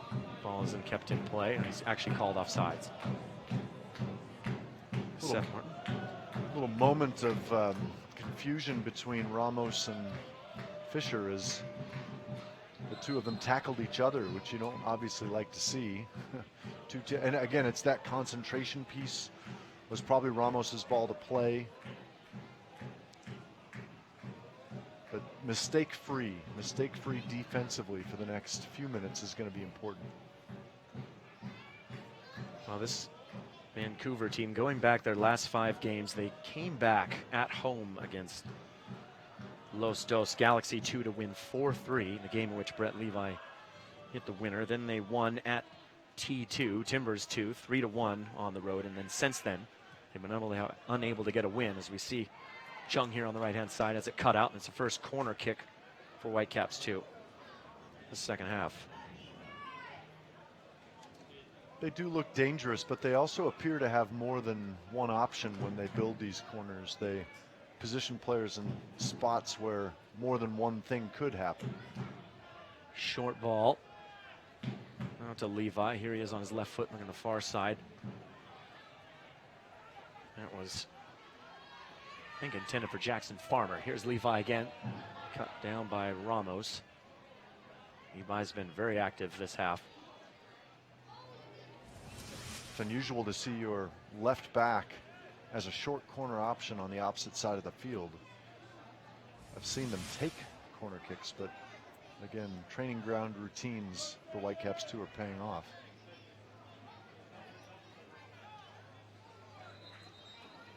Two on the ball this time. They also have a number of big target men. Greg, obviously, their leading goal scorer, but both center backs check in well over 6 foot. DeWitt and Farmer both in there. Now Levi goes in and joins them. Safu's in there. As this ball is whipped in. It's a good one over the top. Flicked on the crossbar. Still alive, cleared away. Good tackle by Brendan John. It's a great ball in. I believe that was McKendry. He hit it. Quick start here for Whitecaps 2. And cross will go out of play. Well, you said it, delivery is everything, and there's simply nothing Miller can do to get out for that ball. You might think, well, at 6 yards out, he should do better, or he should be able to come get a piece, but the pace on the service, the slow motion replay doesn't do it justice, and Greg climbs, times his run perfectly. And sometimes that little luck of hitting the bar and going out, hopefully that's an indication of things to come. Well, certainly a warning sign there for S2. Ojong struggling to get that ball out of there, but does so. Patino, referee plays advantage and then calls it back as Patino's caught by Caden Chung. 17-year-old right back. There's a danger here, Aaron, that I get the sense that S2 are slowing the pace down, thinking that they can take the air out of the ball and make this like stop-start second half. They did that against LA Galaxy 2, and to their own chagrin, really. They wound up conceding a late equalizer. And that was after Galaxy 2 had gone down a man as well in the first half. Now here's Bustos on the left, been a problem. He's got himself a corner, second of the game. Excuse me, second of the second half already. 53rd minute. Sounders 2 lead, 2-1, Whitecaps 2.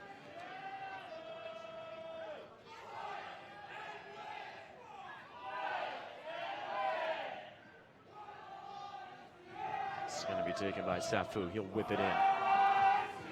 Headed away by Fisher.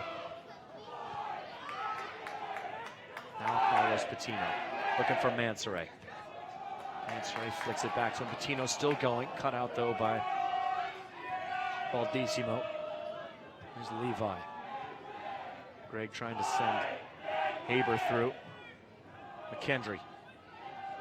Mathers gathers it up. He's got Craven to his right. Craven with space. 3 at the back. Mathers making a run. Craven picks Ojong. First time shot, but can't connect. Goal kick. Whitecaps 2. It's disappointing. Ojong just simply made the wrong choice. Maybe didn't hear Carlos Patino yelling as he's filling that back channel.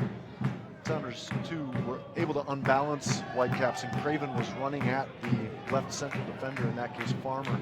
That really is probably the moment you want to stay out of that channel. Let Craven run at him, but nice ball from Craven, and Ojong could have helped it along.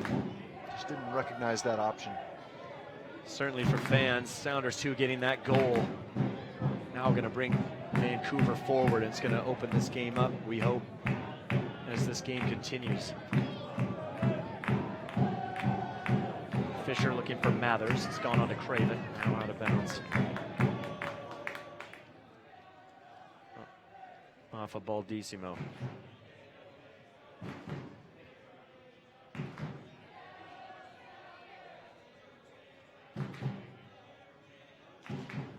Baldissimo again. Found Craig. Nice header to connect with Bustos.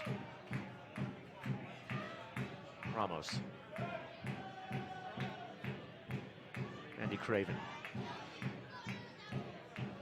Fisher looking for Mathers. They can't find him. Goes to Farmer.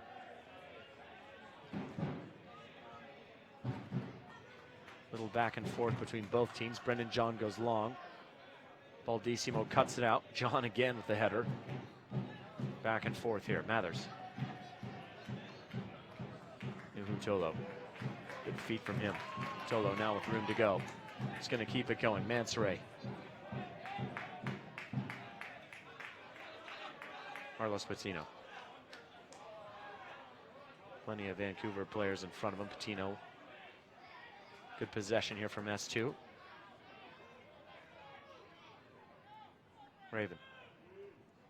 Tries to find Mathers, but can't find him. Baldissimo with the tackle. Goes to Ojong. Rain is stopped here. Ground is still obviously white, slick. Ball goes out of bounds, thrown for S2. Nike is a proud partner of the USL. Follow at Nike Soccer on Twitter for all the latest Nike soccer information. Victor Mansoray now 3 goals. Still fighting here, Mansoray. Looking to find Mathers. He pushes it along to Ramos. He'll go with it. Lorenzo Ramos! What a strike from the academy kid.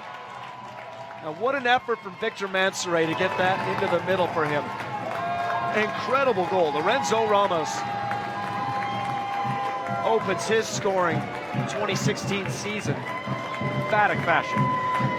What an absolutely stunning strike. I got a big stupid grin on my face. I tell you what, that's releasing the Kraken.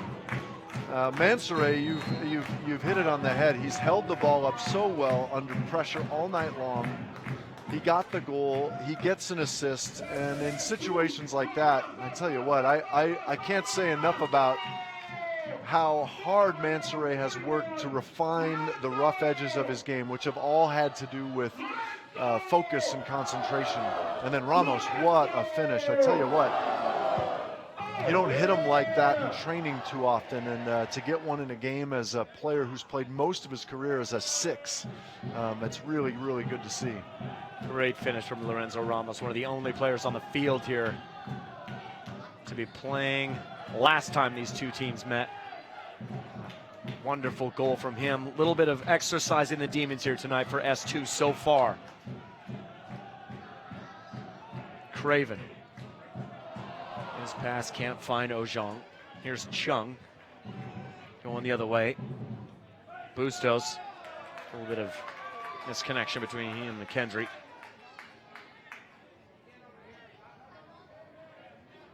Wade, what can S2 do right now to keep the momentum going? It's absolutely essential not to slow the tempo down. You know, a 2-goal lead, you think with 30-plus minutes to go, you might be tempted to start thinking about the 90th minute. Well, we're not in even the 60th minute, right? That 90th minute will come as the earth turns and hurtles through space. That 90th minute will arrive, and there's nothing we can do to speed it up.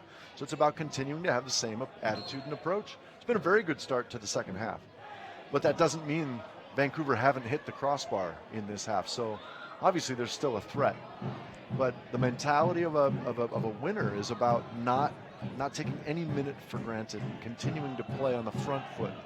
Mansour's been very good, strong in possession, a willing runner and worker. Good work from Mathers, good work from Craven. So it's about the work. Keep doing that, and 3 points are available this evening. And Whitecaps, too, on the other hand, certainly have to believe they can still find something out of this game. They had plenty of shots in the first half, basically all of them straight at Miller or just wide. As we see Andy Craven again breaking down the right-hand side. He's ball through. Chino was there. Now Mathers trying to get a piece of it, and he's called for a foul. Foul is called on him, rather. Ritchie will play out quickly to McKendry. I think this is it right here, continuing to press, but doing it in unison. You didn't have Ojong stepping into that gap. If S2 are going to press, it's got to be collectively, and don't allow Vancouver to get any kind of passing rhythm that'll give them confidence. They're 2 goals down, for crying out loud, to a team that I think they came into the game expecting to beat. Greg to Bustos. Foul Greg. Goal scored tonight for Whitecaps 2. Kendry keeps it. Now Safu. Ball's been won off him well by Devin Fisher. Ramos. Ojong looking to switch, but it's cut out by Chung. He had read it. Tolo gets it back. Bustos not tracking as quickly as he had in the first half. Patino. Ball's going to bounce off his leg. Throw in. Whitecaps 2, and Craven we've seen here in the second half getting quite a bit of space on that side. Brett Levi, the left back, obviously pushing forward, and he'll have to hold here. Mathers. Speaking of that, Levi cuts that out, now goes forward. Safu can't find Levi, but he gets it back. Here's Bustos. Safu, Fisher still closing him down. Bustos again, looks to go over the top. Tabor in the box. Tolo on him. Tolo tackles it away. It's a moment of heart and mouth as Tolo committed himself to sliding into that tackle, but it looks like he may have come up worse for wear. Tolo's down the ground stretching at the moment, right after that tackle. All the S2 players are warming up on the far side. You can see his right foot caught a little bit in the turf. I don't know that is what the problem was, but there are times I remember, you know, of course the AstroTurf, Aaron, when I played, it was made of glass. it was not as forgiving. It was closer to sandpaper than grass, and you could slide and your foot would get caught. It's not as much of a problem anymore, but he definitely, his right knee did go underneath him. It looks as if they may be checking an ankle. Joe Montgomery, S2 trainer. You see that right foot go in, and yeah, it's just planted a bit. when it should have slid. It's tough. And Tolo will sit out for the moment. S2 down to 10 men as that cross is cut out. And finally cleared away there by Mansoret. Working all over the field tonight. DeWitt going long. Fisher cuts that out. McKendry again on the wall. Then McKendry. Safu. Good touch from Bustos, but blocked off by Devin Fisher. Ramos. S2 fighting their way out of pressure. Mansoret looking to hang on to it. Loses out though to Baldissimo. Can't quite get it back. There's Haber. Finds Bustos. On that left foot, Safu on the left side. Andy Craven back, whole side back defending. The exception of Mansoret. Here is Levi on Craven. And it'll be cleared out by Marco Jean. There seems to be an element of fatigue creeping in. There's just been some hands on hips and some expressions that indicate that, Mansoret in particular, he's worked very hard this evening. Is he just catching his breath and preparing for the next assault? We can hope for that, but Sounders 2 are not going to be able to weather the sort of pressure Whitecaps 2 are putting on them much longer without conceding a second. Mansoret looking to hold it up. And Tolo seems to be moving just fine now. Carlos Patino. Mansoret. He's got time on the ball as DeWitt doesn't want to approach Patino. That pass is cut out there though by Levi. Two changes coming up here we can see in the background for Whitecaps 2. Of course they do have Marco Carducci, excuse me. Clash of heads there. Referee's going to hold the play up for a collision between Bustos and Brendan John. Quickly get to the Whitecaps subs. Marco Carducci in goal, the backup goalkeeper. Giuliano Frano. Fans of Sounders 2 are familiar with him. He played last year in 2015. Jordan Haynes, defender and a midfielder. Sahil Sandhu, Elliot Green, Will Seymour, and Thomas Gardner. As we see our first substitute tonight, it's going to be Baldissimo going off. He is replaced by number, that 49 we saw? No, 58. It's Will Seymour into the midfield. It's the first one. Saw the departure of Fatawu Sefu. Will Seymour is on for him into the midfield. And Matthew Baldissimo. I'll be curious to see if there are tactical shifts. Don't forget, Vancouver's coach is in the locker room. Quick throw there by Patino, looking for Mansoret.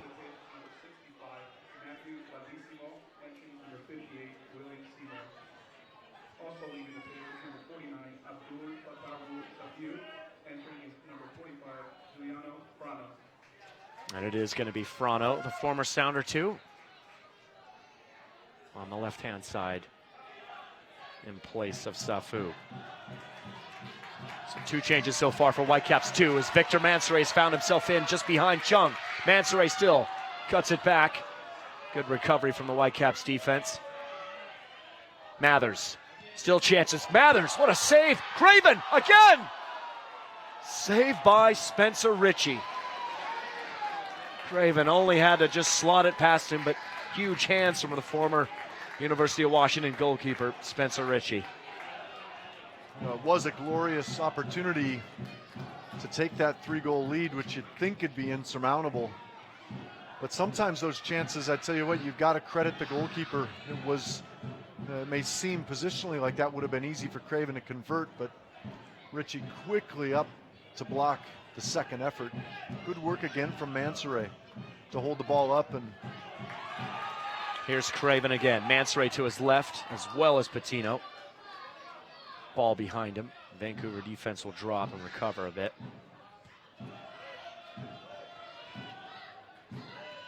Ramos.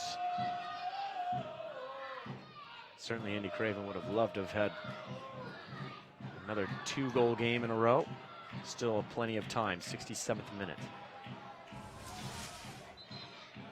Good work from Mansoret to find Mathers, who really stings the ball. And Richie does well, not just to parry the first. There wasn't much he could do about that in terms of the direction. Put it straight back into Craven's path, but quickly bounces up to make himself big. And Craven maybe could just lift it, but turns out not enough. And we get the end of the night for really what has been a very, very strong performance from Lorenzo Ramos. You know, obviously scored a magnificent goal, but it's more than that. He disrupted Vancouver's flow, especially here in the second half. I've been pleased with his possession work. Really good performance overall from the young academy player. Lorenzo Ramos, first goal of the season for him. Quite a special night. The academy product.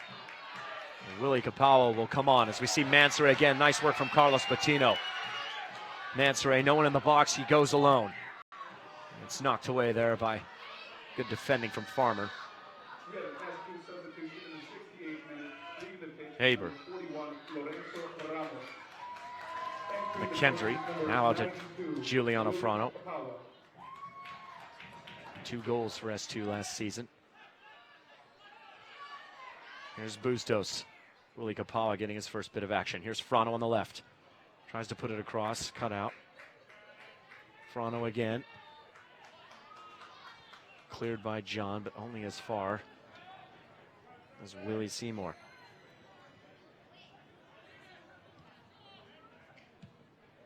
His ball looking for Bustos, but it's cut out by John. And will drop back all the way back to Vancouver back line. Become a fan of the USL on Facebook for exclusive news and interactive content. And follow @USL on Twitter to keep up with all the live action during the 2016 USL season. We see that ball just beyond Greg. Tyler Miller throw it out through Fisher. 70th minute, Sounders 2-3, Vancouver Whitecaps 2-1. Here's Zach Mathers again, looking to connect with Mansoret. Passes him by, tries to find Carlos Patino. Cut out well though by Caden Chung. One thing I like about Mathers, he seems to be able to hold on to the ball until it almost appears as if it's too late. In this case, maybe it was, but it's that allowing the window to open. He waits and he waits and he waits, and when it opens, he plays the ball. Mansoret again fighting for it. Won't get it this time. Sem DeWitt wins it. Kendry.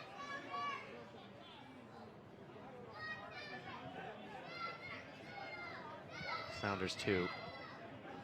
Adding to this. Ball over the top here. Tolo's there. It's knocked from behind by Haber. It'll be a foul.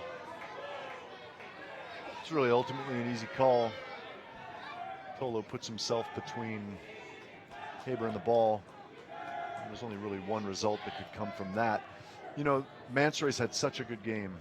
We're at that point, 20 minutes to go. At what point, he's on a yellow.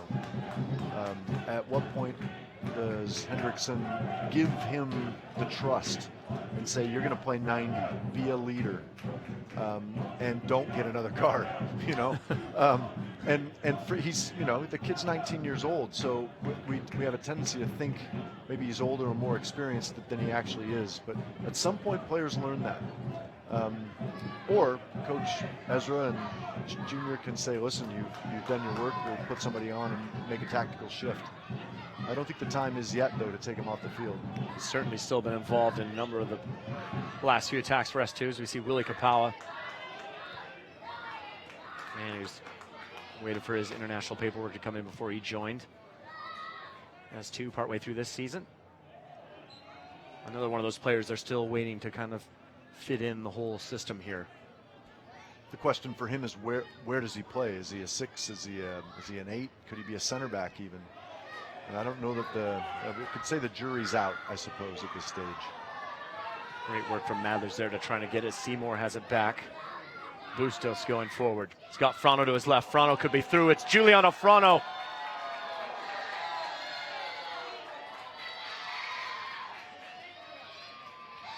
Just like that, Vancouver Whitecaps 2, 72nd minute, have come back. It is now 3-2. Sounders 2 still with the lead. Well, fasten your safety belts, S2 fans. This ball's allowed to get behind the first wave of pressure in midfield, and a nicely slotted ball. And former Sounder 2, Giuliano Frano, bites the hand that used to feed him. Exactly. It's a good run from him. Great ball, of course, from Bustos. And we have game on still. 73rd minute here. Sounders 2-3. Whitecaps 2-2. And we were just talking about maybe some changes here in the lineup for Sounders 2. Wade, maybe this is now the time Ezra Hendrickson decides to go a little more defensive, or do you just continue to do what you've been doing? Well, I think it's hard to tell a young team, because it really, when you think a defensive formation, you think experience and wily veterans. And at this point, Mathers, Wade on the ball, just has it cut out. Possible chances. Mansouri's won it back again. Mansouri over the top looking for Craven, headed away by Chung. Now Haber.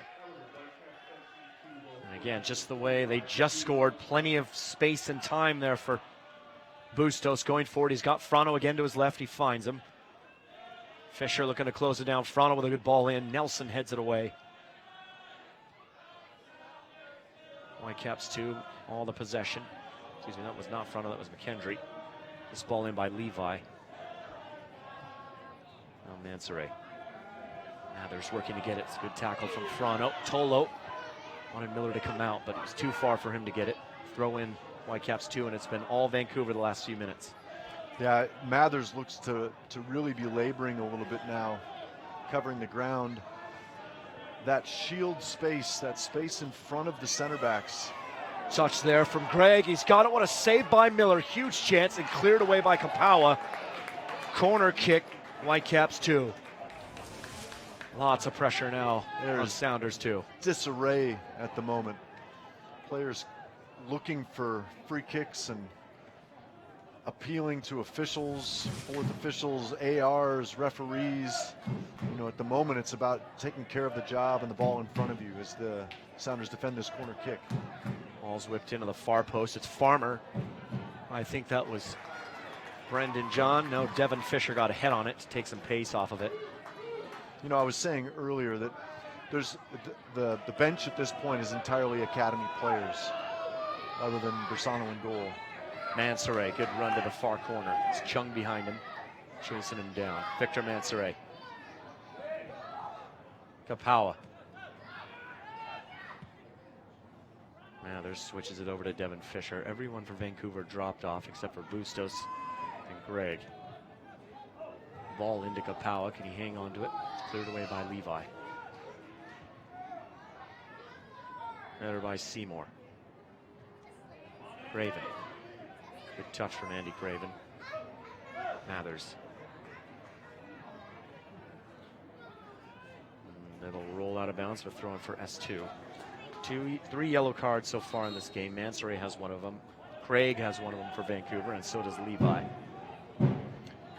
Ezra Hendrickson has made his second substitution decision. It's going to be Zach Mathers, team captain's coming off. Looks like coming on, I didn't catch the number, and my eyes are aging. 44. So it is John Magnus. John Magnus, his first appearance this season for S2. He had one last year. It's Real Monarchs. It's an interesting substitution. Magnus plays a bit of the 8.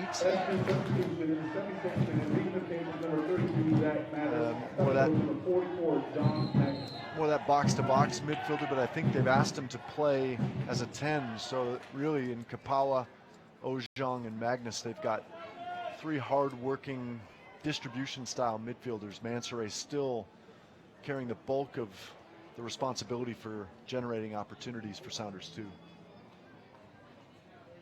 As you mentioned, Wade, as the rain starts to fall again here, Free kick, long ball into the box. Headed beyond everyone. Haber gonna get there. Goal kick, S2. As you mentioned, the all academy kids left on the bench with Jordy Dellum and Myron Samuel away, and Tony Alfaro working with the first team right now, and Darwin Jones working with the first team right now. A little injury to Amir Ali Hodzik, out with a groin. So in terms of killing a game, you don't have a lot of experience, but you don't know sometimes what a player is capable of until you put them in a situation where they can succeed. You may think they'll fail, but sometimes they surprise you. And I know from experience, this academy group is talented. Certainly the formula for what the Seattle Sounders organization want to see. Put these players in situations that they normally would not get as younger players. So you see Fisher cut that out. And a big challenge as well for them. Haber seemed to have been knocked out of balance, off balance there by Ojong, but referee says no. 78th minute here. Score, Sounders 2-3. Vancouver Whitecaps 2-2. Just to give you a little history. Oh, go ahead. That replay gives you the textbook visual demonstration of a shoulder-to-shoulder tackle. He didn't even lift his arm, Ojong, after he knocked him over. No foul, good call, no call. We saw Andy Craven put in a penalty kick in the first half. A couple of minutes later, one for Vancouver through Kyle Gregg. That was just before halftime. Alan Koch was sent off for Vancouver Whitecaps 2. So we see Bustos win that.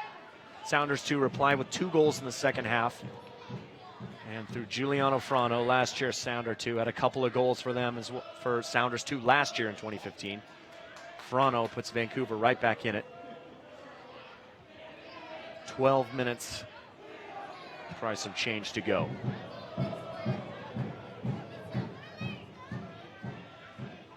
Chung, 17-year-old right back for Vancouver. Bustos, been all over the place, Bustos. The top, it's McKendry. Looking to find it. Nelson gets a piece. Looking to find Haber in there. There's an element of desperation right now about Sounders 2 defending. They're doing a little more chasing than collectively managing their opponents as the rain continues to pelt down here at Starfire Stadium. As a shot comes in, deflected off. There's somebody there in a green jersey. Carlos Patino. He's got Mansoret in front of him. Still making the runs, Victor Mansoret. Patino picks out Kapawa. Powers his way through the midfield. Loses out. It's to Willie Seymour. Bustos. Haber again on the right. Whitecaps 2 in control again. DeWitt. Kendry. Everyone back for S2. Ball out to Giuliano Frano.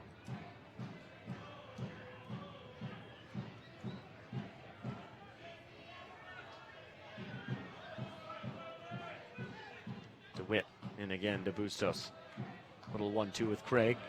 Tolo's there, clears it away. Mansoret looking to hunt it down.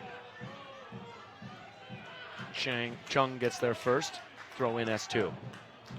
81st minute. I know history is not always an indication of how things will transpire or how the future will unfold, but we've seen S2 give away. Patino in the box. Will give and go. It's a chance here. A big one for John Magnus, but right into the feet. Wonderful exchange. Wonderful cutback from Patino, and Magnus keeps that ball low exactly as you want. Just not enough distance between the wickets of Spencer Ritchie and not enough angle on the outside. Good work, but we've seen so many examples of S2 this season where they get to a position where they're almost across the line. They've almost got the points and they surrender it. That I don't think anyone can afford to exhale yet, right? Certainly not.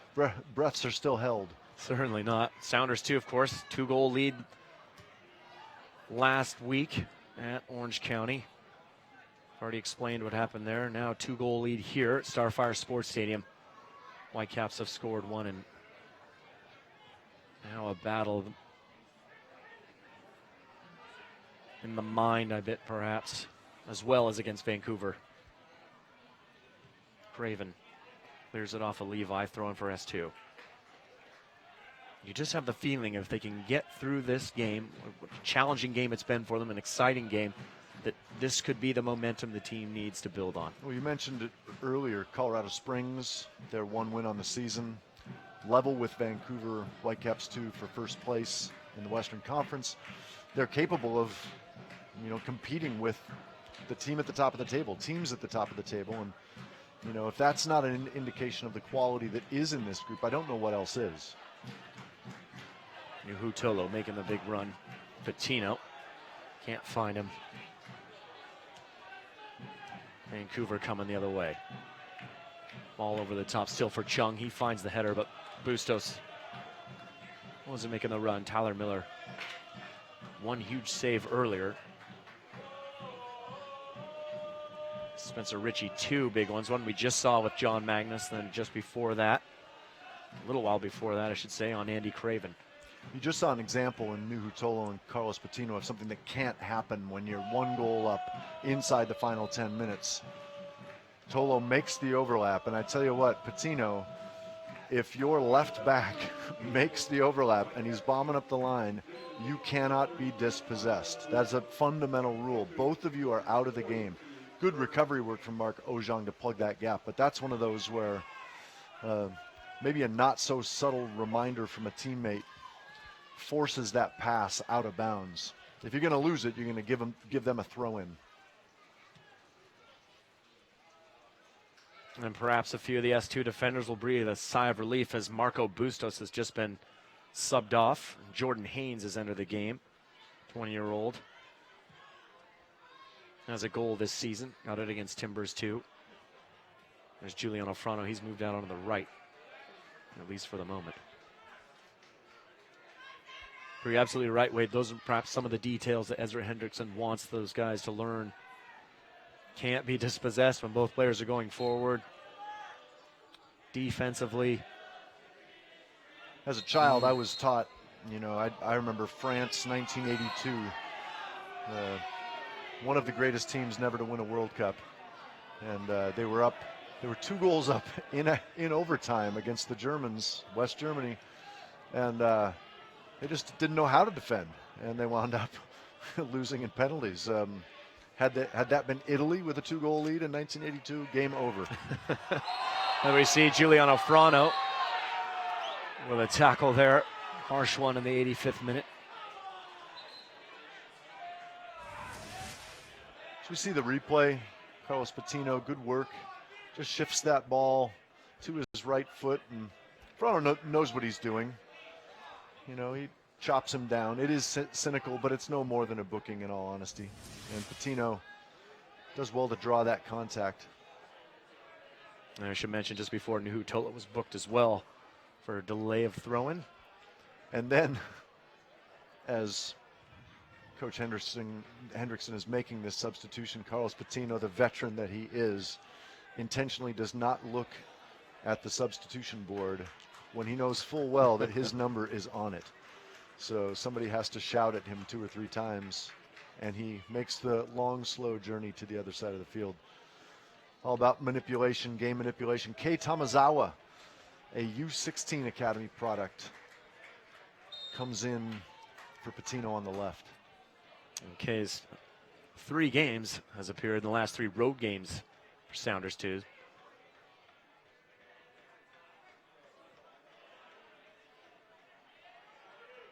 87th minute. S2 hanging on here, 3-2 lead against Whitecaps 2. We had a change as well for the Caps as Sahil Sandhu comes on in place of Jackson Farmer, center back. And a little classic 3 at the back. Yep.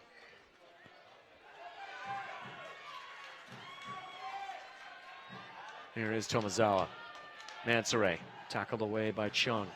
It's going to be DeWitt in the middle, Chung on the right, Levi on the left. So Whitecaps 2 opting with 2 forwards. But that doesn't change the midfield alignment. Sounders 2 still have 5 in midfield if you consider the 2 holding and 3 attacking. So can they exploit that 3 at the back?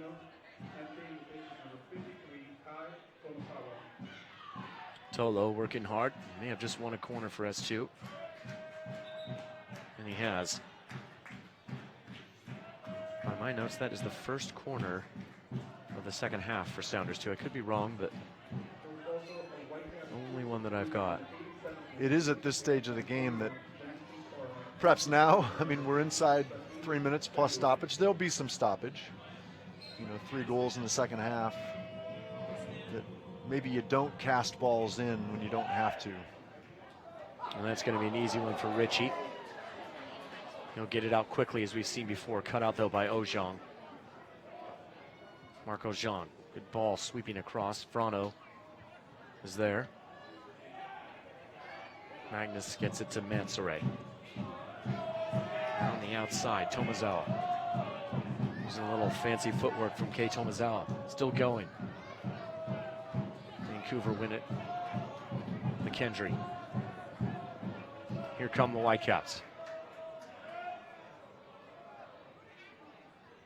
It's Jordan Haynes on the ball.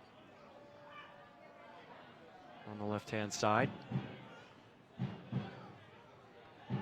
S2 doing well to get back and cover it. Well, I might question the need for Tomazawa to pull out a couple of those tricks. It is wonderful to see such a young player having that kind of confidence.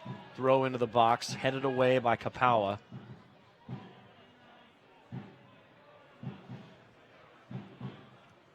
Another cross in. Craig's up there for it. Ojong. Sandhill looking to get on it. Couldn't.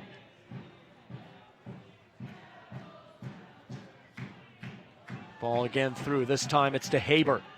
He cuts it back. It's a shot again off the bar. Miller reacted, but the ball had beaten him. Hits off the near post, and Vancouver again hit the woodwork against S2. Craven's picked it up. Craven going. He's got Mansoret to his left. He's onside. Victor Mansoret at the top of the box. Mansoret. Just a shot off DeWitt, and his first touch let him down. All USL matches are available live, free, and in HD on YouTube. Follow the action on the USL YouTube channel. Been trying to get that read off for the last few minutes. Plenty of action here at Starfire Sports Stadium. 90th minute. Real end-to-end stuff. S2 again, the victim of a giveaway at the back. Just one of those things that you can't have happen if you want to win this game. It's simply not going to be possible. Magnus, Mansoret working. Mansoret's going to try and hold it up in the corner. And he does very well. Magnus. Tomazawa. Kapawa. 4 minutes of stoppage time, we've been told here. Marco Jean.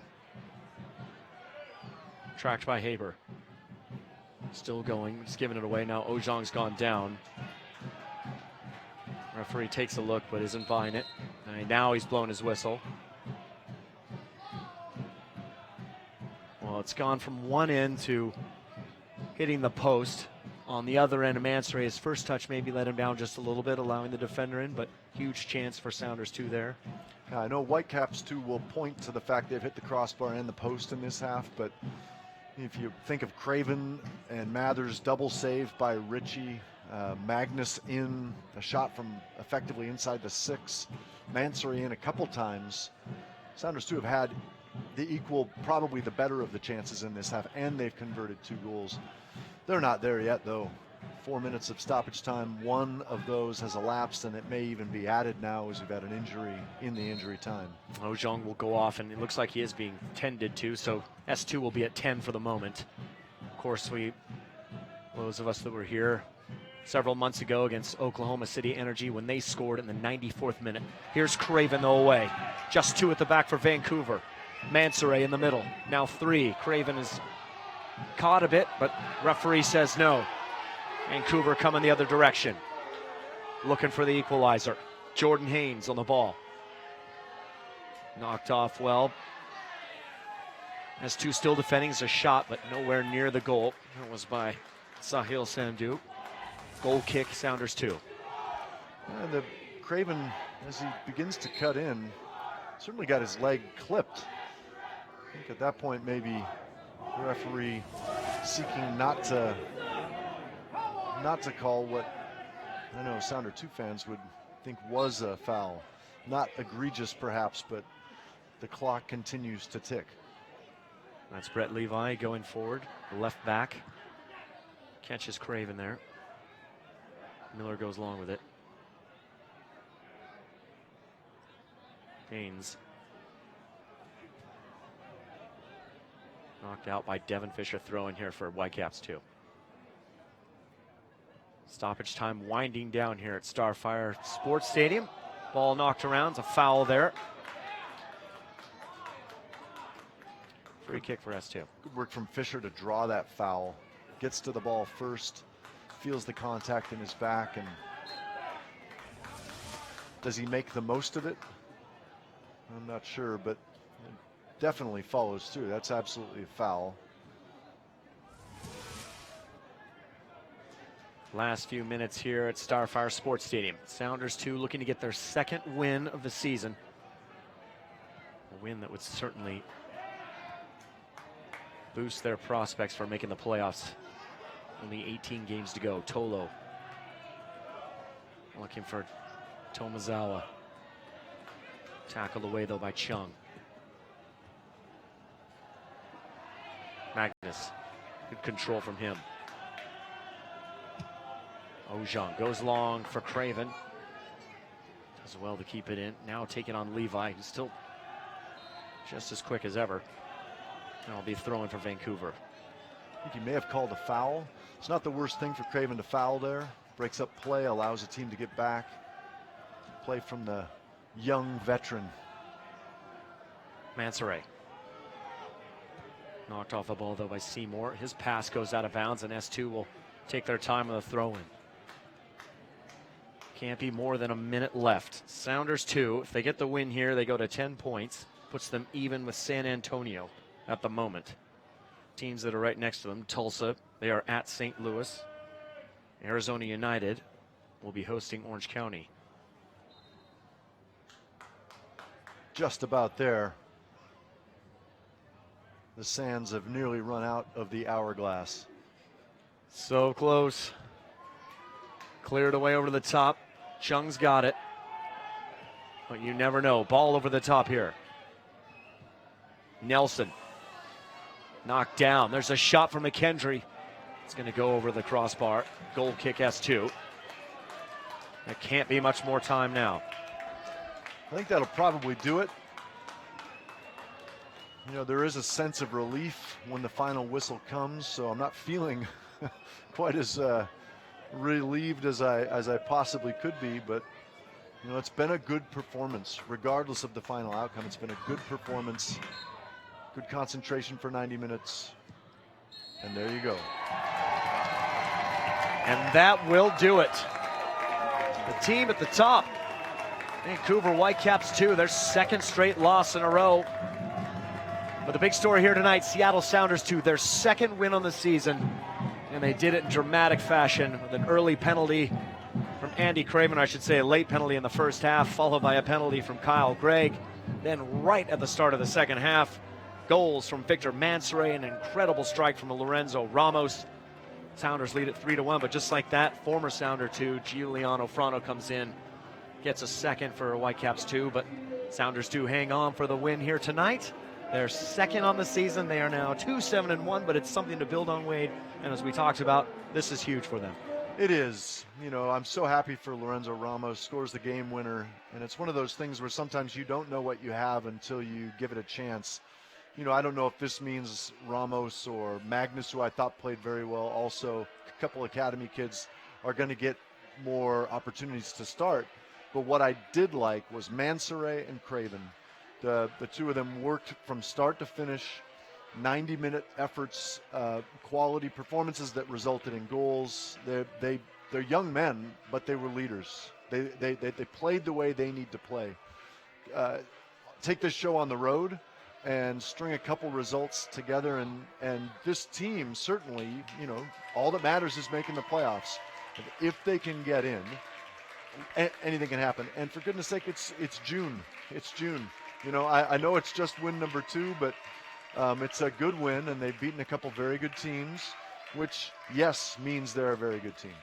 And Ezra Hendrickson and the coaching staff will be very pleased that we see the Sounders 2 players enjoying the victory tonight with the Emerald City fans. And here at Starfire Stadium, it's been an incredible night tonight. Several yellow cards, everything you'd expect from a Cascadia matchup. 5 goals, yellow cards, penalty kicks, coach removal. Incredible stuff tonight. Sounders 2 getting their 2nd win on the season. And they will next take this show on the road, as you said, Wade, down to Portland next week on the 14th to face Timbers 2.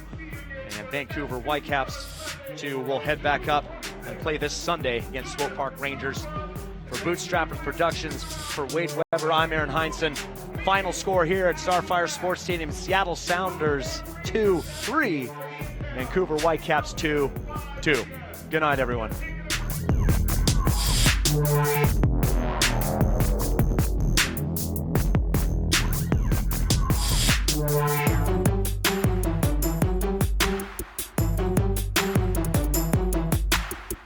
This copyrighted telecast of the United Soccer League may not be retransmitted, rebroadcast, or reproduced without the express written consent from the United Soccer League.